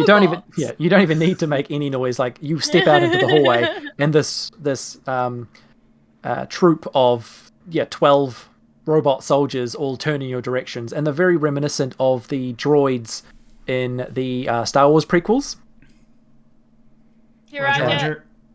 Yeah, Roger, and they all point their rifles in your direction, but say no words. Oops. Get ready to be led away. It's like Joey's down by the closed door near the bottom of it. And he's like, "Boy, I sure wish I could use some modifications." Man, I'd love to get souped up like a cool car. I can't wait to be modded. Can't wait to be modded. Oh man. Another nat 12. There we go. So what's the total? And can I say, I've also got bluffing, so 19. Wow. I can't wait to get souped up and I receive my Academy Award for Best Actor. Holy shit! This spaceman wants to be the freaking Terminator. The droids all look at each other in like confusion, and then one of them steps forward to you and emits like a robotic voice and just says, "You're coming with us." And it doesn't even try to cuff you or anything. You've convinced it that you want this. So it just they all turn and march away from you, expecting you to follow. I walk very confidently with them, stoked with my performance. I think it would only work on robots though. Just like I feel like I wasn't convincing enough for humans. So in the other room, Artie is just like crying. It's like, God, it was so moving. So Chris is getting led away by this troop. Like, what are the rest of you going to pursue? Or yeah. We're gonna find a vehicle and pursue. Okay. Once they've kind of rounded the corner, we'll or just walk. I think we probably walk, right? We don't want to make too much noise. Okay. Yeah, I think we'll walk. We want to stay quiet and in the shadows and stuff. This time we'll be crouching. This time there will be crouching. This time they will be crouching. If you get there too long after Chris gets there, Chris will be modified by the time you get there. Oh no, I think for Chris. Let me just say, being a robot, it's the greatest I've ever felt. Apparently it will be for Chris as well. He's so excited. I imagine that we're still we're not too far away back. We still need to be able to see them so we know where we're going, you know? Yeah. I mean, robots don't even have freaking ears, so we can just stand right behind them and hope that our shadow doesn't get cast. I mean, if they're going to be walking the whole time, they're going to be walking at Chris' speed. And he's an old man. They're not going to be walking very fast. So we can keep up. Chris is an old man?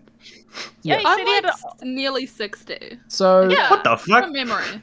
You think that they're going to be walking the whole way, Chris, but they walk a little bit out of direct line of sight from the Lagoon Resort, and then they all gesture for you to climb on board a speedboat that is in the lagoon.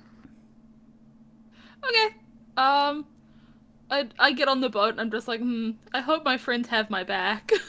Hopefully. Bren, seeing this, do you come up with a different plan, or do you... Joey's not a smart man. Oh boy. Okay, so no, they're going to the mountain. We know where they're going to the mountain, so we can either also try to jack a speedboat, or we can try and get a car and go up a different way, because that might be a little bit better than going in a speedboat right behind them, doing lots of noise. We see a car or speedboat or jet ski or anything nearby. There's a couple on the shore. There are a couple of upturned jet skis. But you would all know that resorts like this also have things like jeeps and ATVs to offer tourists access to certain parts of the island. Is there a clear path leading northwest to the mountain, or does it look clear that the lake is going to be the lake is the most open way? Yeah. Jet skis. I'm here for jet skis. I want a jet ski montage. I want a jet ski montage. I want a jet ski montage so bad. Okay. It's going to be great. Yep. Jet skis. Sounds like one of you is in a speedboat with a bunch of robots, and the rest of you are on jet skis. Yeah! Yes. That's awesome. Okay, so you just pursue them at a distance, and it takes a wee while, an hour or two, and then they come to you get closer and closer to this large mountain, and then the speedboat goes right up onto the shore near what looks like a cave in the side of the mountain. We were smart to take we do Should we go up like a ramp and like blow up the speedboat as like we land, just for style points, not even to do anything, just so it looks cool, and then do some tricks. Jump over each other. There's dolphins. Make an agility roll to see if you can be cool while riding a jet ski. Yeah, I'll go for that as well. Oh, I rolled a 12 plus 3 is 15. You're cool as shit. Hell yeah! What are you doing? Are you flipping? He's doing that thing where corkscrew? He sees an abandoned speedboat in the middle of the lake, and he just aims for it, and he does that thing that's completely physically impossible, but they do it in movies all the time, where they hide a ramp behind, away from the camera, and so he just like hits this speedboat and just does this massive leap into the air, like 12 feet into the air, and just lands it, and there's a big explosion of the speedboat behind him. Okay, wicked. That's wicked. Turns out Mads, listen, Mads comes from London, and she is not very good with transport unless it's the tube. So she is puttering along. She got a 4. She is puttering along on the jet ski like it's an extremely old scooter, like one of those playing ski. Like one of those. You got one that was out of gas. You have to use the feet pedals. The old people drive on the sidewalks. Mobility. She's all kind of mobility scooter. She's all kind of hunched up on it, and it's just kind of puttering along. She's never driven anything before. So that's just a failure. Yeah, you don't do any sick tricks, but you also don't fall off. You just potter. Artie got a 6. So what I would assume from that is that Artie sees the fucking wicked freaking trick that Joey did, and obviously being a robot thought I should do something like that. So he drove next to the boat and safely got in a straight line. Safely got there. There was no jump involved because that would be irresponsible. Just got to where he was needing to go pretty quickly at a reasonable pace. No crashing necessary. That is certainly a questionable success. You succeeded in controlling the thing, but you didn't do anything cool. I did something that would be pretty freaking cool if you'd never seen someone do anything with a jet ski before. Is that guy on the water? I did safety. Whoa! Safety is cool. Getting dicey says safety is cool. Hey guys, this week we want to talk about safety. This is a very special episode where we talk about jet ski safety. I know what you're thinking. That won't matter to me much. You'd be surprised. Okay, Lucy, you get led into this cave in the side of the mountain, and again, they're not forcing you. They're not like manhandling you at all. They are just expecting that you'll follow because you convince them you want this. The cave at first appears to be sort of like an abandoned mine. It's semi-natural, but dug out, and with rough edges around it. But before long, that rough tunnel gives way to a flat, very man-made, polished white walls, intense halogen lighting, the kind of corridors that you would expect in like a laboratory or a hospital or research facility kind of thing. Just jumping back a split second, like when we start getting to the entrance of that tunnel, so they know where to go. I really struggle to make an inventory. I'm gonna like Hansel and Gretel would with breadcrumbs. I'm throwing out moon chunks. Can I say not rocks? I've written them down as chunks because I couldn't remember the word rocks. I feel like Chris is like one of those Batman like super villains that is just like everything is moon based, like thematically. It's like you'll never get me this time, and just moon dust in their face. Yeah, so that's a good question for the Suicide Squad. It's just Chris. What superhero is against us in our day-to-day lives? Obviously, none of them. We're not worth it. Just a regular hero, not even a super one. Okay, you successfully just like a firefighter. Leave a trail of moon chunks. That's a good idea. And when your friends make landfall with their jet skis after some sick and not so sick riding, they can spot that pretty easily, and it's guys, clear these anyway. Look slightly different from these pebbles. It's more that there's now a line of rocks. That clever son of a bitch. Look at this moon son of a bitch doing his moon shit again. Look at this. If I'm ever a solo artist, it's going to be his moon son of a bitch. He sure does love his moon shit, doesn't he? God. And my first album will be moon shit. It's all I've heard out of him. Oh, I love the moon. It's fucking great. I look up at it and it makes me feel like I'm part of a greater thing in the world and all that. When I first talked to him, he was like, "You ever been to the moon?" I was like, "What do you mean, have I ever been to the moon?" And he just looked at me and went, "It's a damn shame. It's a damn shame." When the moon hits your eye like a big pizza pie, that's amore. I was hoping for you a said round. All right, Brad, 25 minutes. We're on time crunch, Brad. We can't be talking about moon right now. Push us along. I don't want to interrupt you all because you're having a good time. Control us. We're like a group of children and you're our teacher. Lucy, we're here to learn.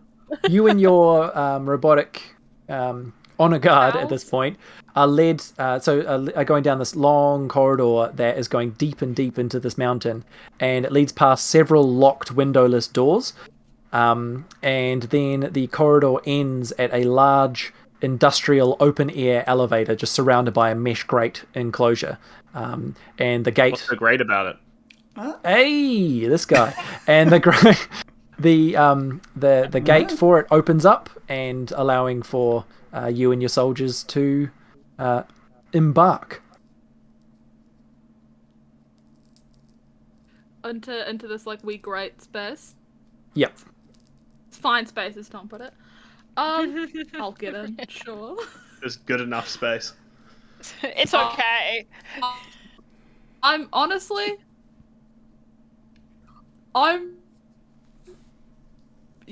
just fine. You know what? I'll be fine. You'll be fine. Trust us. So I keep following.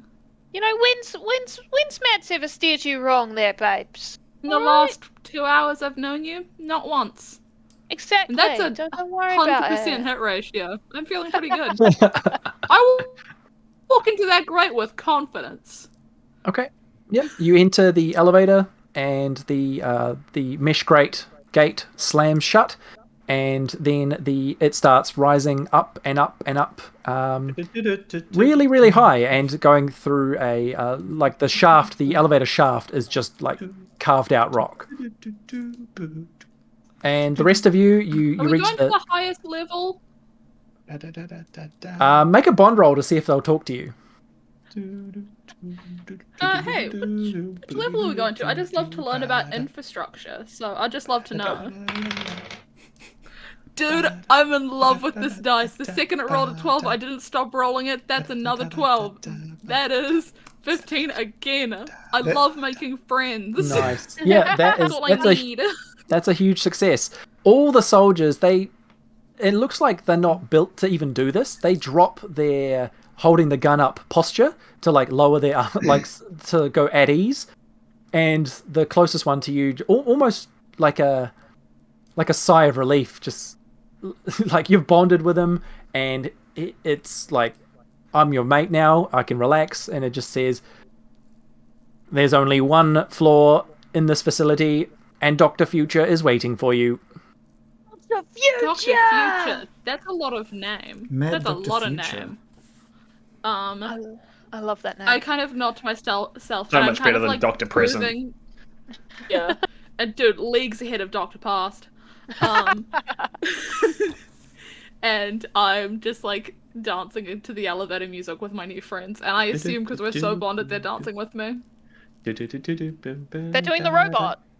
Yes. That's actually that's like a really, really insensitive stereotype about robots. No one who is a robot would actually do the robot. Actually, we do the robo boogie. All robots have been programmed. Boogie. Yeah, I was gonna say.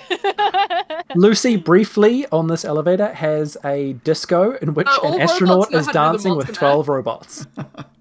Just like real life. Hell yeah. This is a tale as old as Just time. like real life. A questionable success. Just, I have a lot of questions. You guys remember, fairy tales and shit like that? Yeah, this is one of them. Yeah. The Brothers Grimm. Yeah. The rest of you, you enter the tunnel, following the trail of moon chunks. What do you do?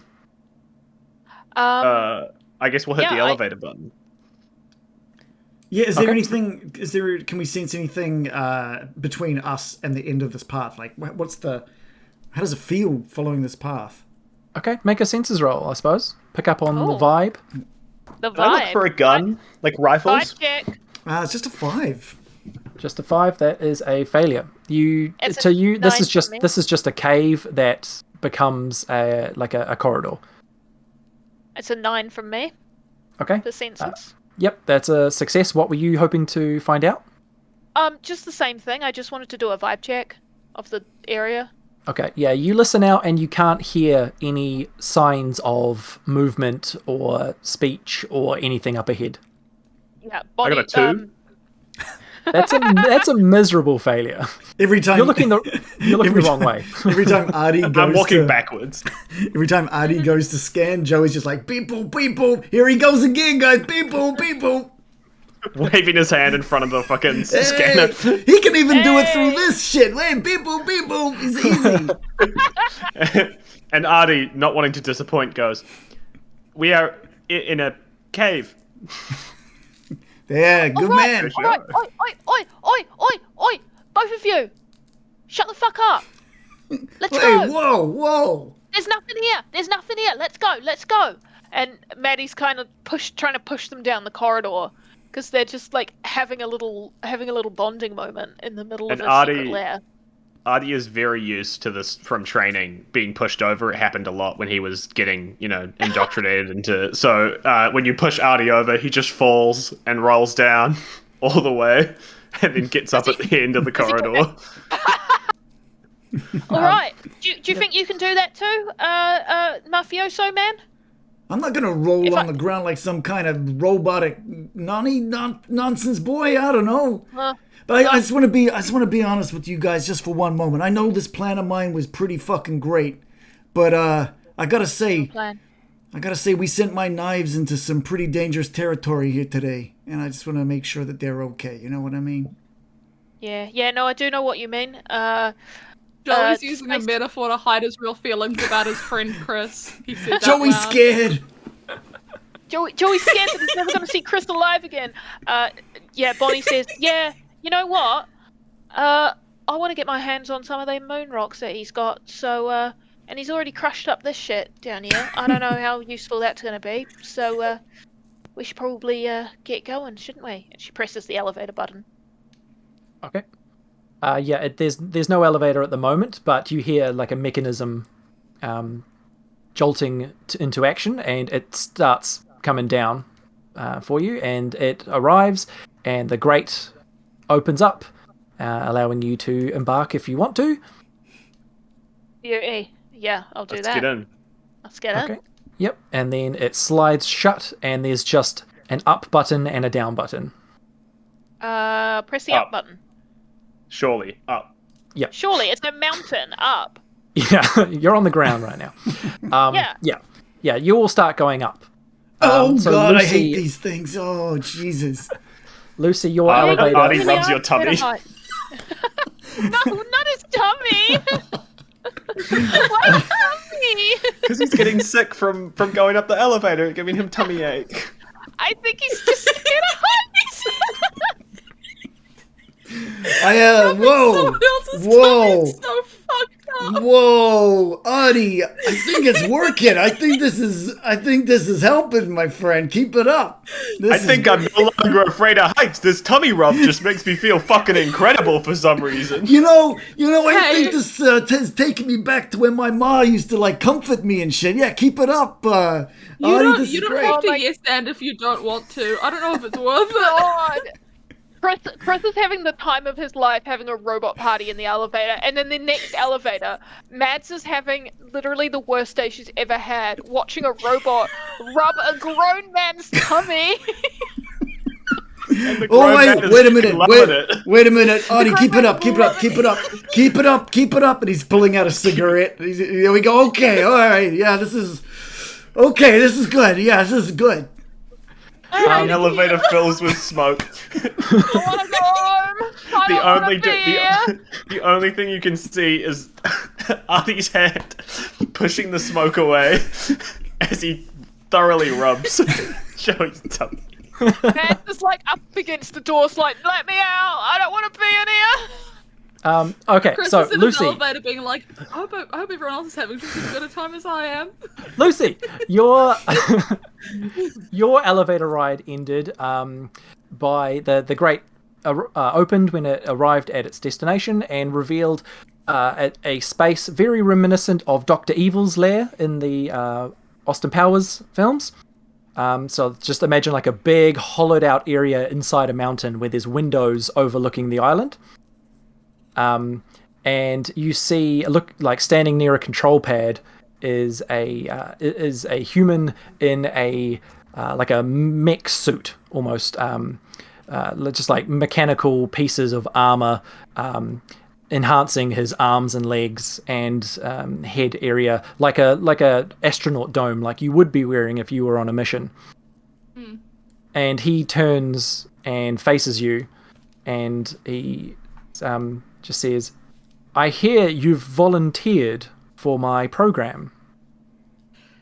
Damn right, you're looking fucking styling. I want in on that. Let's flip through a bit of a catalog, see what ideas we can come up with. Brainstorm together. Oh, that won't be necessary. Humans are ineffective, obsolete. I think I'll let the program do the choosing. And he gestures for you to go and lie down on a gurney. Oh, I don't get me said. You don't want any help figuring this out? Look, I got some great ideas. Let me run you through a couple. As you're based on my space life. And hey, if you don't like them, I'll just go on the gurney. As you're stalling him, the elevator arrives again and opens up, and your friends see this scene of this mech suit guy wanting your friend to get onto a gurney, and there's 12 infantry droids just standing idle. They just look like lifeless mannequins. And the mech suit guy sees a robot giving a guy a tummy rub. What is going on? Mads falls out of the elevator. A cloud of smoke comes rushing out, and she's crying and crawling away. And all he can see as the smoke clears is a grown man being cradled like a baby, smoking a cigarette, having a tummy rub from another stranger covered in graffiti robot. You would really think that, from what just happened with you falling out of the elevator so dramatically in the smoke clearing, you would see something a bit more, cool or scary and not necessarily upsetting. It's definitely a type of scary. The man in the mech suit says to Chris, "What is this? Are these allies of yours?" This is my entourage. And with that, Joey goes, "Surprise, mech boy!" And he reaches into his coat, wraps his fingers into some of the throwing knives, and just launches them into the room. At him with the intention to cause harm? Yeah, for sure. Okay. Yeah, make a precision roll.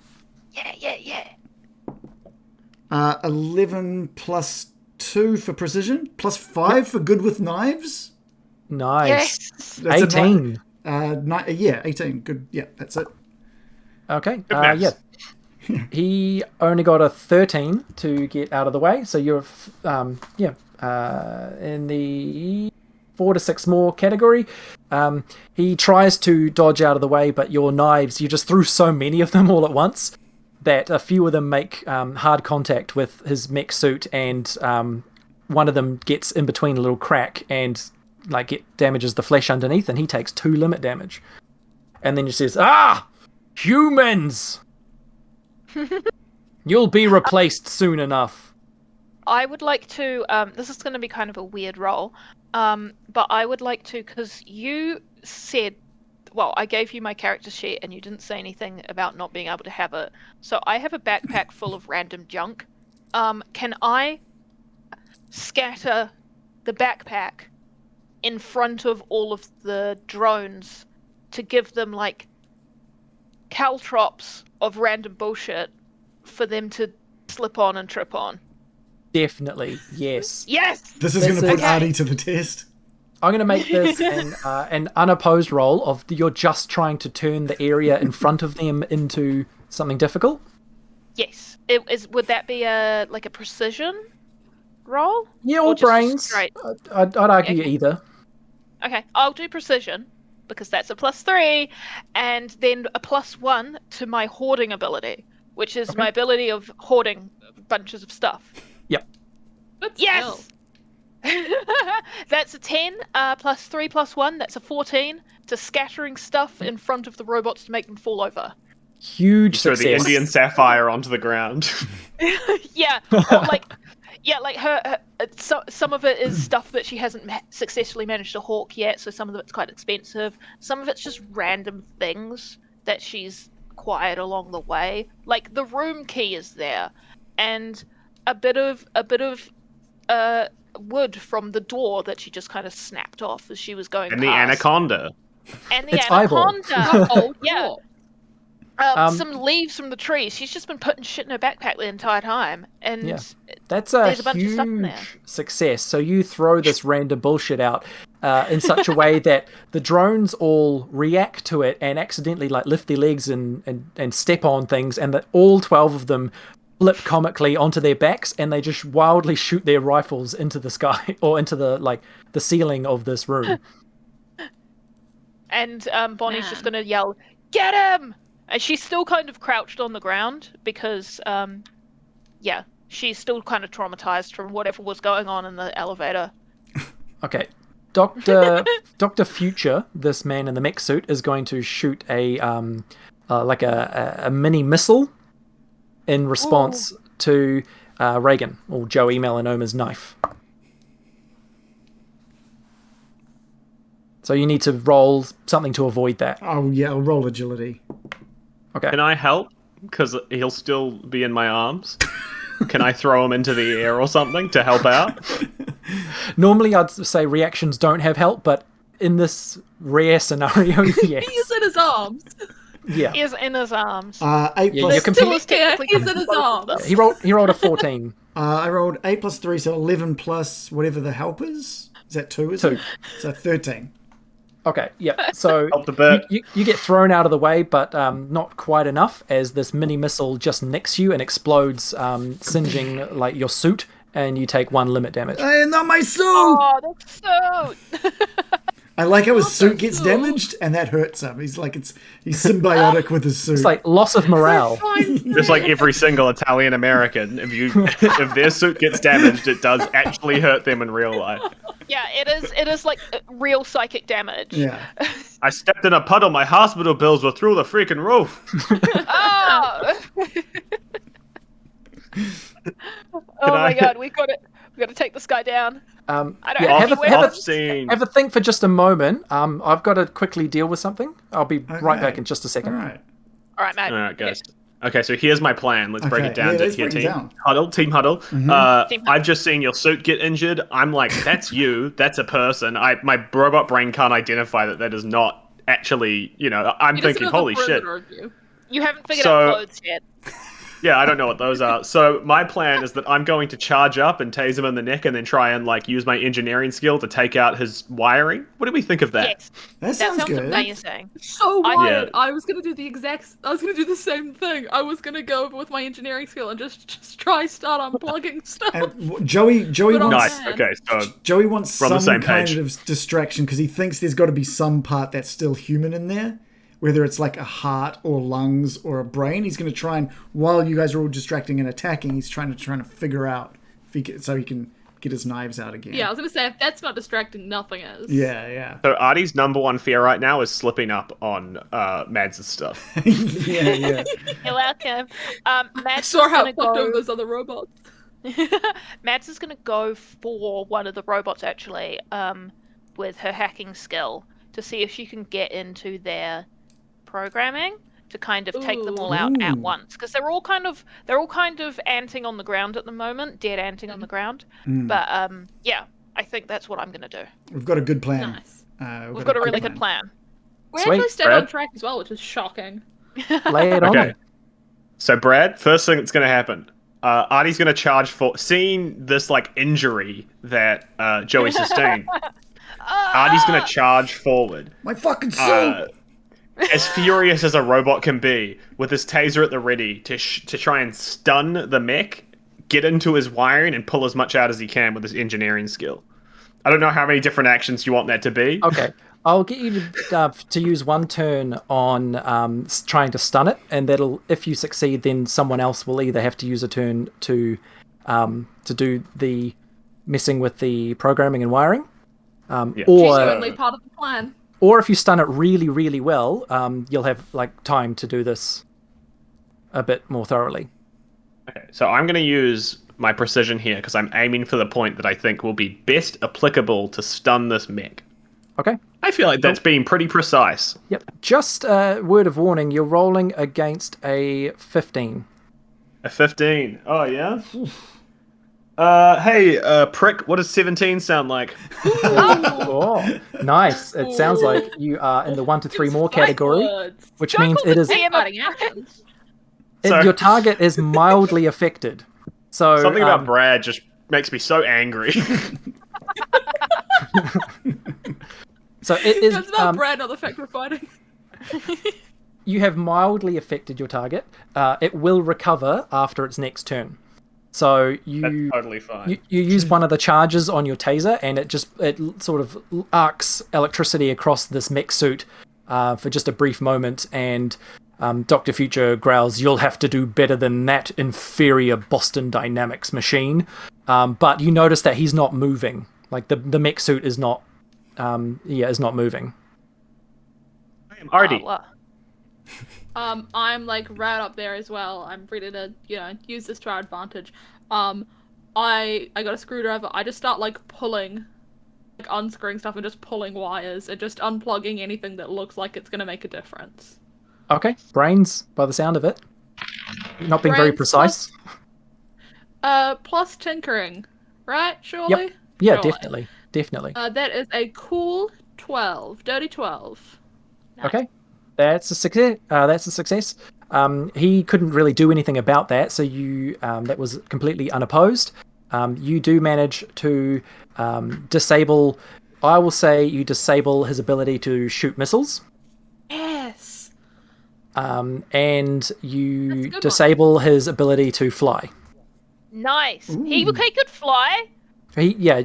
Upon closer inspection, you see he's got little boosters like Iron Man.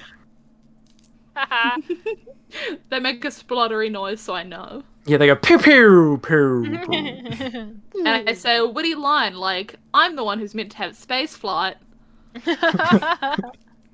Look at me, I'm the space fly now. I'm the spaceman. Okay, he's gonna recover really soon. Does Joey? Joey's gonna use this mayhem to try and sneak into the he's one of his specialities is sneaking, so he wants to try and get in and around behind the mech using sneak. And while he's doing that, he's trying to figure out if there's a part of this doctor that is still human. Like, is there a fleshy human aspect to him? That's you can easily see this is a human in a mech suit. Yeah. Like, it's like, are there spots that I could get into basically while he's stealthing around? Okay, so first I'll get you to either make agility or precision, whatever you think is best for sneaking in your way. Agility, so that is 14 total. Okay, yeah, easy success. You totally just get around to a much closer vantage point without him noticing. And I'll give to you for free that from closer you can see that the knives you threw earlier have a bit of blood leaking through the side of the armor, so you know there's flesh inside. Okay. Oh, so he's faking it. He's not even a real robot. He's just a guy wearing clothes. Yes, it's some dude. Wearing big, metal, heavy clothes. He gets over the stun, and he's got both Chris and Artie right up in his grill. And Bonny, Mads is over in the corner. She's managed to get over to one of the robots that is like turtling on the ground, and she would like to try and hack into their programming, to try and disable all of the robots on the island. Yes. This is going to be tricky. I'll apply a -3 to this just to make it slightly harder than normal. And make your rolls. So I'm thinking it's going to be a precision, so +3 but -3, and then I've got a +2 to hacking. So hacking? That's a 12. That's a 12. So that's a 14. Yes. Success. You open up one of these drones that's on the ground, and you just find a series of diodes and little LEDs and buttons, and you push a little sequence, and then all of the 12 that are in that room sort of jolt violently and like stiffen and then fall slack. And you don't know this, but all across the island that's happening. Yes. Huge success. Huge. So both Artie and Chris are about to just get clocked in the face with armored fists. Artie's first. So you would each individually roll against this, but it's shit. I'm telling you right now. Oh, that's good. He is still overcoming getting stunned, and he's got a total of 8. So both of you need to roll against an 8.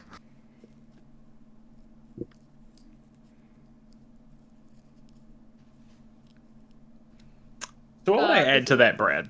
It depends how you're planning to combat that. Dodging out the way? Probably agility, yeah. Capoeira? Or like, could I add my capoeira? Yeah. Can I add my capoeira? Yes. For sure. That makes it an 8. I rolled a 2. Wow. Okay, so that's a stalemate. So you just dodge out the way to no damage. Lucy, what did you roll for Chris? I just duck. Boring, simple, 13. Yep. Nice. Oh, nice. Okay. Easy. Yep. So he's in the 3 to 5 list. So he swings this big meaty fist, not meaty, this big armored fist at you, and you duck, and he just swings a bit wild, and he's going to get a -3 to his next roll because he's off balance. Can I off my big capoeira flip? Can I use that? Kick him. Try to use that to sort of dance, sweep the legs, and then shoot him with a gun. Yeah. Shit, yes. Love that. That's awesome. I got a 12. Sorry, I yelled so loud for getting a 1 in 12 chance. I got a 12. Plus. If it Helps. A good life. If it helps, there was almost no sound. You sounded like a dog that it just stepped on, like it was. Okay, great. Hey, but if it doesn't help, I could hear you in my room. I'm gonna take precision for that, Brad, because I said that I was specifically aiming, and I'm gonna add my capoeira. That's gonna be a 20. Wow. There we go. Epic. Okay, so he's obviously going to try and avoid that. As I shoot him in the face, I'm guessing. Oof. Yeah, he's got a total of 11. So you are 9 over, which he receives 3 limit damage as you just pull off this awesome reactive capoeira move, and you maneuver him to the ground and shoot him with your gun all at once. And he takes an absolute pounding. The armor, the mech armor has big holes in it now. And there are exposed wires that are just arcing little bits of electricity telling you that he's severely damaged. I am not Boston Dynamics. I am RD. Joey having finally figured something out and seeing this play out in front of him, has taken that massive machete off from underneath his pant leg. And he's he just is now charging to the behind the doctor. You sneaky fake robot son of a bitch! And just jams it into the machete into his back. Oh, nice. Rim. Okay, that sounds like brawn to me. Okay, yeah, we'll go for brawn. I'm not great with brawn, but I am good with knives. You're very good with Not great with brawn. That's not a good roll though. That is 8. Total 8. Total of 8. Okay. Oh yeah, no, he rolled really well on that. He's got an 18. So so yeah, you go to just get him with the machete, and he turns and sees you coming. And you let's see, as you are approaching, he just like punches your ankle, and you trip and fall to the ground. You take 1 limit damage and a -3 to your next roll. And he is like Joey's straight up crying now. Now I'm useless. I can't do nothing to Robot Man. My ankles. Oh, now the doctor's turned around again. I'm gonna pull the I'm gonna pull the machete off RD, and I'm gonna stab him now in the back, and just be like, double bluff, bitch. yeah. Yeah. That is what we call a double cross. Okay. Cool. Back to Roll you it in the up. studio. What am I adding to it? Brawn plus anything you have to do with attacking with a machete.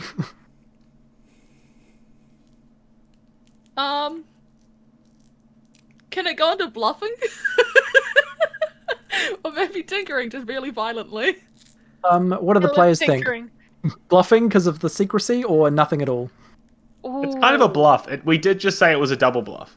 We did yell double bluff. Literally Could seconds have ago said been it was a double confused bluff. by the double bluff for sure. And everyone knows the best way to bluff someone is to yell the words double bluff. Exactly. Yeah, and then stab them. I mean, Brad, how bluffed will you be if you get yelled at double bluff and then someone puts a knife in your back? Yeah. Have you never It would played be poker? kind of bluffing. Yeah. That's crazy. That's how I win at poker. I hurt Who would people. expect that? Okay, add I your, would add be your bluff in honestly on- surprised. You'd hear Like I said double at the bluff. start- You'd be hearing double bluff, but thinking, is there a triple bluff? And you'll be disoriented. As I can't said turn at the around start, again. I very rarely say no, so I'll allow your bluff, Lucy. Yay! A cool sweet 10. Because I've got a -1 to brawn. Okay. I'm not a very strong astronaut. Yeah. You'll be pleased to know that he got a 9. So you do manage to get the machete. Power of friendship. Yeah! You managed And to machetes. bluff your machete through his armor for 1 limit damage. He gets to his feet and he is staggering. Like it's like the weight of his armor is becoming too much for him now, and there's blood coming out multiple holes. Nice. He is going. Suddenly, all of you need to make a senses roll as a very loud, like deafening, high-pitched sound emits from him. Ooh. 5. Now, Brad, I'm a robot. So would this affect me? Yes, you have audio sensors. Fuck you. He just gave us bluffing for stabbing. We can't be that mad. Yeah. I like you're that. right. I Okay. like that Artie's been chatting to us this whole last 2 hours. He's like, but can I hear? But can I hear though? Am I deaf? That's what I'm Can I thinking. hear Can I things? hear though? But can I hear things? Maybe though? I can lip read really good. That's what you don't understand. I got a 6. I got a 5. Matt's got an 8. 8. Teammate. Okay, 6, 5, 8, 8. So he got a 15 I'm on the so sonic attack Excited by Oh. anything matching. to deafen you all. Oh, God. And so let's see, 15. Oh. It's 7 difference. Those of you who rolled Oh. an 8 are majorly affected by a ringing in your ears. You have a -3 now to anything hearing based, and you just took 1 limit damage. 15. Oh, and also whoever rolled the 6 is the same. Mm-hmm. The person who rolled the 5 What the fuck's that noise? Oh, Joey! is majorly affected. No. You get a -3 to anything hearing based. So none of you can hear anything now, and you just took 2 limit damage. Joey is deaf. And almost dead. Or Yeah, I was gonna unconscious, say, whatever any- this works. What's You're your the only health one at who's right been now, hurt by Joey? limit. I've got 1 limit left. Okay, I've got 5. So can I give you some? I don't know. What I the think fuck there to was some heal. mods there. You Yeah. can heal. I'll just There try is, it in- there is healing. I'm a robot built for violence, so I probably can't do that. Built for violence and to dance. That's also the tagline for Footloose. Dark If it's the old dark timeline Dark Universe, Footloose. Loose, one. For violence. foot loose, kick off somebody's face. That's it. That's the one. That's Kill. the one. You're some dudes. You're all in pain. You're all deaf, temporarily deaf. Hey, I'm bleeding from my ears. What? I am. My audio speakers are broken. Microphones? Microphone. That is what you use to hear thing. I'm using one right now. My microphone broken. Not a microphone. But I would get sound through my microphones. I That is guess true. so. Truer facts have never been spoken. I suppose so. Because I would probably understand sound through coding above all else. Mads is gonna. So this guy's kind of up, but he's kind of staggering, right? Imagine like a person trying to stand against their own weight, like not having a good time. Right. You should just take off the suit. Yeah. Mads is going to. Oh God. Oh God. Oh no. That -1 to brawn is really coming back to bite me right now. Use your agility. Use your agility. Yeah. You know what? I'm gonna parkour. I'm going to parkour with my climbing gear, with my climbing rope, and I'm going to do flips around him until he's all tied up. Okay. Yes! All right. So, all right, you're trying to inflict the game changer of tying him up. Yes. Cool. So yeah, roll some agility, and Wonderful. he's obviously just going to try and not have that happen. Fantastic. So I've got agility +3, parkour +3, and then a 10. That's a 16. Okay. Yeah, he got +5 is a 15. Oh. So he is mildly affected. You loosely tie him up, but it's very obvious to you as a knot and tying expert that this will not hold him for very long at all. So like the next thing he does, he'll be restrained, but then after that, he won't be. I'm on the head with my crowbar. It's pretty good. Bonk. You just want to bonk him with a crowbar? Bonk him with a crowbar. Okay. He can't move out the way. He has a temporary, he's temporarily restrained. So immediately follow up your tying him with a bonk with brawn. Oh, that's a 12 -1. I love this dice. It's a 12 -1. That's an 11. Wow. Okay. So he only has, because of not being able to move, has a grand total of 6. This motherfucker is dead. What did you have, Liz? That was an 11. 11. It was okay. 12 -1, 11. Yep. 4 to 6 more. He receives 2 limit damage from your crowbar bonk. He only had 1 left. Tell me how you deal with Dr. Future. Yes! Okay, that's so great. That's so fantastic. Yeah, like I said, she kind of does the Catwoman flips all the way up to her, all the way up to Dr. Future, where the Catwoman always just flip around and you're like, why aren't you walking? But as she's doing that, she kind of takes her rope out, and by the time she's there at him, she's ready to parkour all around him and do lots of flippy moves, tie him up in the rope, and then right at the end, she's holding the rope behind him. She's right behind him again, and she says, backstab, but she doesn't have a knife. She just has a crowbar, so she just whacks him on the head. Double bluff. It's a double bluff. That's a double bluff if I've ever heard one. Double bluff. I'm gonna get stabbed. I better protect my stab zone. Oh no, bonk. Do you kill him or knock him out? Kill him. I'm a criminal. Okay. Yep. The whole time you're doing like your flips and stuff, he's mouthing something to you. He's giving you his big like villain monologue, and none of you can hear it. He's just made us deaf. Yeah, you've disabled the robots all across the island.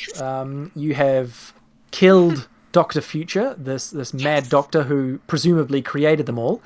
Some elsewhere on the island, Agent William Wonka is leading the survivors who are huddling in Lagoon Resort to some to jet skis and some to boats, and they're making their way downriver towards Eastern Bay.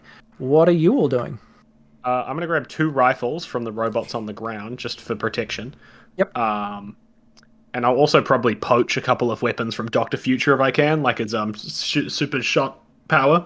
That's all that Artie really wanted out of this, was more things to shoot. Yep. So yeah, you find the secret sonic, benefit. like the sonic emitting device that did that high pitched thing, and you find a like mini missile launcher on his left wrist that has 5 mini missiles in it because he Flip it onto my arm. Both of them onto either arm. Got the rifles on my back. I am ready to go.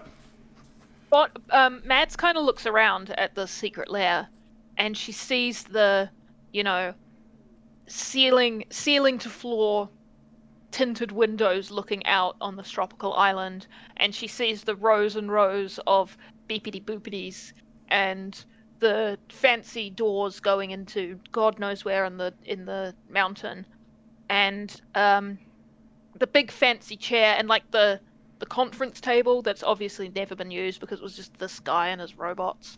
Yep. She looks around, she says... the robots sitting at the conference table. Quarterly tax reports show that perhaps we are running behind on funds, Dr. Evil Man. One of them's constantly faxing the minutes of the meeting. Just out of them. She kind of puts her hands on her hips and she looks around. She goes, you guys ever thought of teaming up? I reckon. No, for reals though. Because I reckon we could make a real go of this place. And I'm not a psycho who's going to turn people into robots. And none of you are psychos who are going to turn people into robots. One of you already is a robot, so we don't have to worry about him. And no one can hear you. Yeah, just delivering this. You can roll to overcome the game changer of being deafened if you want to. I think before anyone does that, Joey's like sitting on the ground nursing his ankle and he's smoking a cigarette and he's got this kind of serious look on his face as he's just talking. And he's just talking and he's talking and none of you are hearing anything. But he's sort of talking about how he's not the big shot crim that he thinks. He's only got he only had a few days left on his... giving his confessions. He's fully confessing to who he really is, not knowing that you guys are deaf, but thinking, he's so damaged he doesn't know how long he's got. And then he looks up and none of you are paying attention. He just puts his cigarette out on the ground. Brad. Yeah. I rolled an 8, and I'm going to add my engineering to that, and my brawn, I'm guessing. So that's like an 11? Sensors. Add your sensors. Sensors? Okay, well that's fine. That's 9. Okay, yeah, you overcome the deafness. So your audio sensors kick back into gear. Yeah, I turn back on my speakers or whatever. I got a 12, and as Mads is kind of musing out loud about using this place as a supervillain lair, she starts to be able to hear herself again, and she's talking really loudly. I won't do it, but everything she's saying at a shout. Have you ever thought of teaming up? Yeah, exactly. I think we could really make a go of this place. I think it's going to be really cool. What do you say, gang? Yes. How does a 5 sound? That's what I say. 5. You are still affected by the deafness. You can't hear any of this. I'm just enjoying the view. Yeah, Spaceman's into it. Robot's into it. Joey. What do you say, man? We get our hearing back to Joey going, it's not even fucking worth it. I literally got arrested for selling a knife. I didn't even know it was a crime. I was just a regular dude, and I thought I could sell this knife. Turns out it was not for resale. And he doesn't even have an accent anymore. It's just like not even the accent's there. He's just a dude. I wasn't even supposed to be here. Joey, shut I'm up. British now. Joey, shut the fuck up. Do you want to be a super villain with us or not? I rolled an 8. Time I rolled an offer. 8, so I assume that means something. It means you'll overcome next turn. So I guess narratively, since we're sort of out of turns and we're past that, you're just slowly getting it back. Yeah. Okay, so I'm. Yeah. Oh yeah. What are we doing? Sorry. Yeah. Oh, my ankle is killing me. All right. Shut up. Yeah. Spaceman's in. Robot's in. Yeah. Are you in? Yeah. Yeah. Okay. Yeah. Yes. You're in. All right. In. As a show of our power, should I blow up the boats carrying the survivors? I mean, we're gonna have to show some dominance, right? Yeah, I fire off a couple missiles. I can't argue. can't hear them. I can't argue. No. I break a window and I fire off a couple missiles and then just rapidly shoot. Not the window! Oh, Just God! Do you know That is a trap. how expensive those things are going to be to fix? Oh, jeez. Oh, What's now I think I've happening done a and bad why? idea. We'll end there. The final thing is through this broken window, 2 miniature missiles are sailing through the air, chasing a boat full of like poor civilians who like one of them looks back and sees too many missiles and like is like, oh shit, and then like Agent William Wonka who's driving the boat is like, oh shit, and then just boom. And that's why you don't buy a Boston Dynamics robot. And that's Lesson learned. Safety first, kids. And that's why they should have done jet ski safety.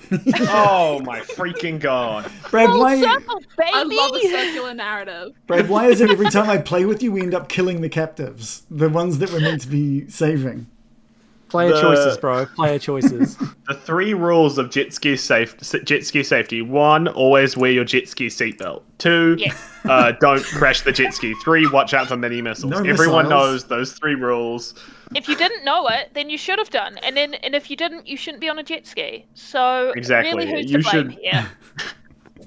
All right, I think Brad's got to get going. Why don't we? Yeah. Why don't we quickly... I actually quite desperately do. I'm being summoned. Okay, well, do you want to pitch your stuff first, Brad, and then you can disappear and we can go around and everyone else can Okay. do this. So yeah, first of all, thank all of you for playing. That was really great. I love playing with new groups and seeing the choices people make. Following the river was not one of the options I thought would happen. So for all of you and for the listeners, about 90% of what we just did was completely improvised using either random tables or me bouncing off your ideas. That's how easy this game is. You can grab the game for free, $0 on itch.io or on DriveThruRPG. Or you can see me on Fate of Ison, or hear me on Fate of Ison, which is a podcast in which you cannot see me. But yeah, I desperately do need to go. Thank you so much, Thank you all Brad. very much. That was I will amazing. talk again soon. Bye, Brad. Thank you. Bye, Brad. Thank you. And Get out of here! we'll go around everyone as well. Number 4. Liz, you're at the top left at the moment, so you first. I am at the top. Do you want to talk about what you do and where people can listen to you? All right. or see ya. Well, as previously stated, my name's Liz, and I play Karen in the podcast The Terrible Adventures of the Janderson Breffords Parchment Company. You can find us wherever you get your podcasts. We mostly post on Podbean, and then I assume it just goes out from there. I don't know how it works. I just edit the podcasts. I don't put them on the internet. Whatever. But another thing I'd like to say is about Kiwi RPG Week, which is happening this week. It's a week full of celebrations, essentially, of the people in New Zealand who play and design RPGs. And this was one of the special streams just for this week. So thank you very much for coming out and seeing it and having fun. I hope you had fun, everybody in the chat. Yeah, I they can't loved see it. what you're saying. I can't see what you're saying, but hopefully you're saying yay. Enthusiastic. It was great. We loved it. Nobody messed up at all. And If there's you want also to links to people's stuff in the chat. Yeah. Yes. Yeah. And if you want to see more, the next special stream that's coming up, there are normal streams going on. You can follow along on the Twitter, the Facebook, the Instagram to kind of keep up to date with those. Mostly the Twitter. But the next special is happening on the 7th. And That's right. it is, the 7th. It's called The Cult of Kevin. And it is by the amazing minds behind the Yes and charity stream, who raised over $6,000 for charity last year. Awesome. And this year, in August, they're hoping to raise over $10,000 for charity. So get on board, watch the stream, and look out for the August stream. And get ready to donate for 24 hours of gaming. Awesome. Thanks, That's all Liz. from me. Tom, your bottom left. Do you want to talk about you and what you do and where people can find you? Hi guys, I'm Reagan. I'm the DM of Getting Dicey. You can catch my stream. Right here. I'm Tom. I'm in Season Quest. I'm just one of the guys in it. There's a link up in the chat at the moment. There is a link in the chat for Season Quest. You know what? I'll just quickly highlight that with my powers from the freaking from channel points. I will make that the most important thing in the world. Never mind. No, I won't. I'm an idiot, and I'm ruining my time. Time is money, Tom. Time is money. Time is money. Hey, so yeah, you can watch us. We're about to have our season finale for Heroes. Oh, and then it's my season that I'm DMing, which is about puppets. Cool. And also crime and stuff like that. It's going to be like a sort of crime puppet thing. You know, like a detective puppets. You know, the way that things often are. Classic puppet crime genre. Puppet crime genre, which is going to be really fun. I'm really excited for that. That's me. Thank you. Cool. Thank you, Tom. Also, Kiwi RPG Week is really cool, and you guys should go buy some cool Kiwi RPGs. There's bundles on sale right now. Yeah. I'm Lucy. I'm also part of Season Quest. I've got my little poster. We're at Season Quest Pod on Facebook, Twitter, and Instagram. The links and stuff are in the chat. The Powered by the Apocalypse System masks. And next season we're playing Kids on Bikes. So yeah. Oh, cool. All sorts of different things. Seems like fun. And speaking of Kiwi TTRPGs, if you look in our anthology series, the R, so AAH, is our own Kiwi RPG. It is a TTRPG. And it's written by our friend Charlie, who's also in the podcast. And it's on theme. Send me some information about that because we'll put it on the website. It's not like a. It's not super written out, but it's really fun. It's a really good little group house party sort of thing. Oh, that's cool. We can put you on the Discord. Sorry, this is live. We can put you. Live advertising. We can work that out. Welcome back to live business chat. Business chat. It's always a good part of the Getting Dicey stream is the business chat. I'll wrap up as well just so we can get going. If you've been sitting here and you haven't watched Getting Dicey, you totally should. We'd love to have you. We play every Monday nights right here. And we're where are we? We're like 9 followers away from 1,000. So if you're watching and you're not following, please do give us a follow. Big thank you to Random Origins who gifted out 11 subs tonight out to people watching. So utilize that and come back and see us. Come back and see us and watch. And I see a lot of you that have been unlocking the trading cards for that we have. Exclusive extension that was made by Random Origins as well. Use your channel points to unlock cards based on the characters that are within our show. Hopefully have a new season of cards coming out shortly. Hopefully, maybe whenever the new version of the system is ready to go. But come watch us play Curse of Strahd next Monday. Thank you everybody for coming and watching. And thank you guys for playing. You guys were hilarious. And Brad, even though he's not here anymore, he did a fantastic job introducing me to d12Go, and I think hopefully people watching pick themselves up a copy for Kiwi RPG Week. It's so much fun. D12 it's always fun. Price. For a D12. Let me just see. I'm getting paid $12 for mine. That's a little bit unlucky. Let's not lie. Good for Brad. But sucks for me. I'm on a budget. Yeah. Liz, Tom, and Lucy, you've been great. Thank you so much. We need to have you all on Getting Dicey at some point as well. So thank you so much. Really? Thank you so much. Thank you. All right, good night, everyone.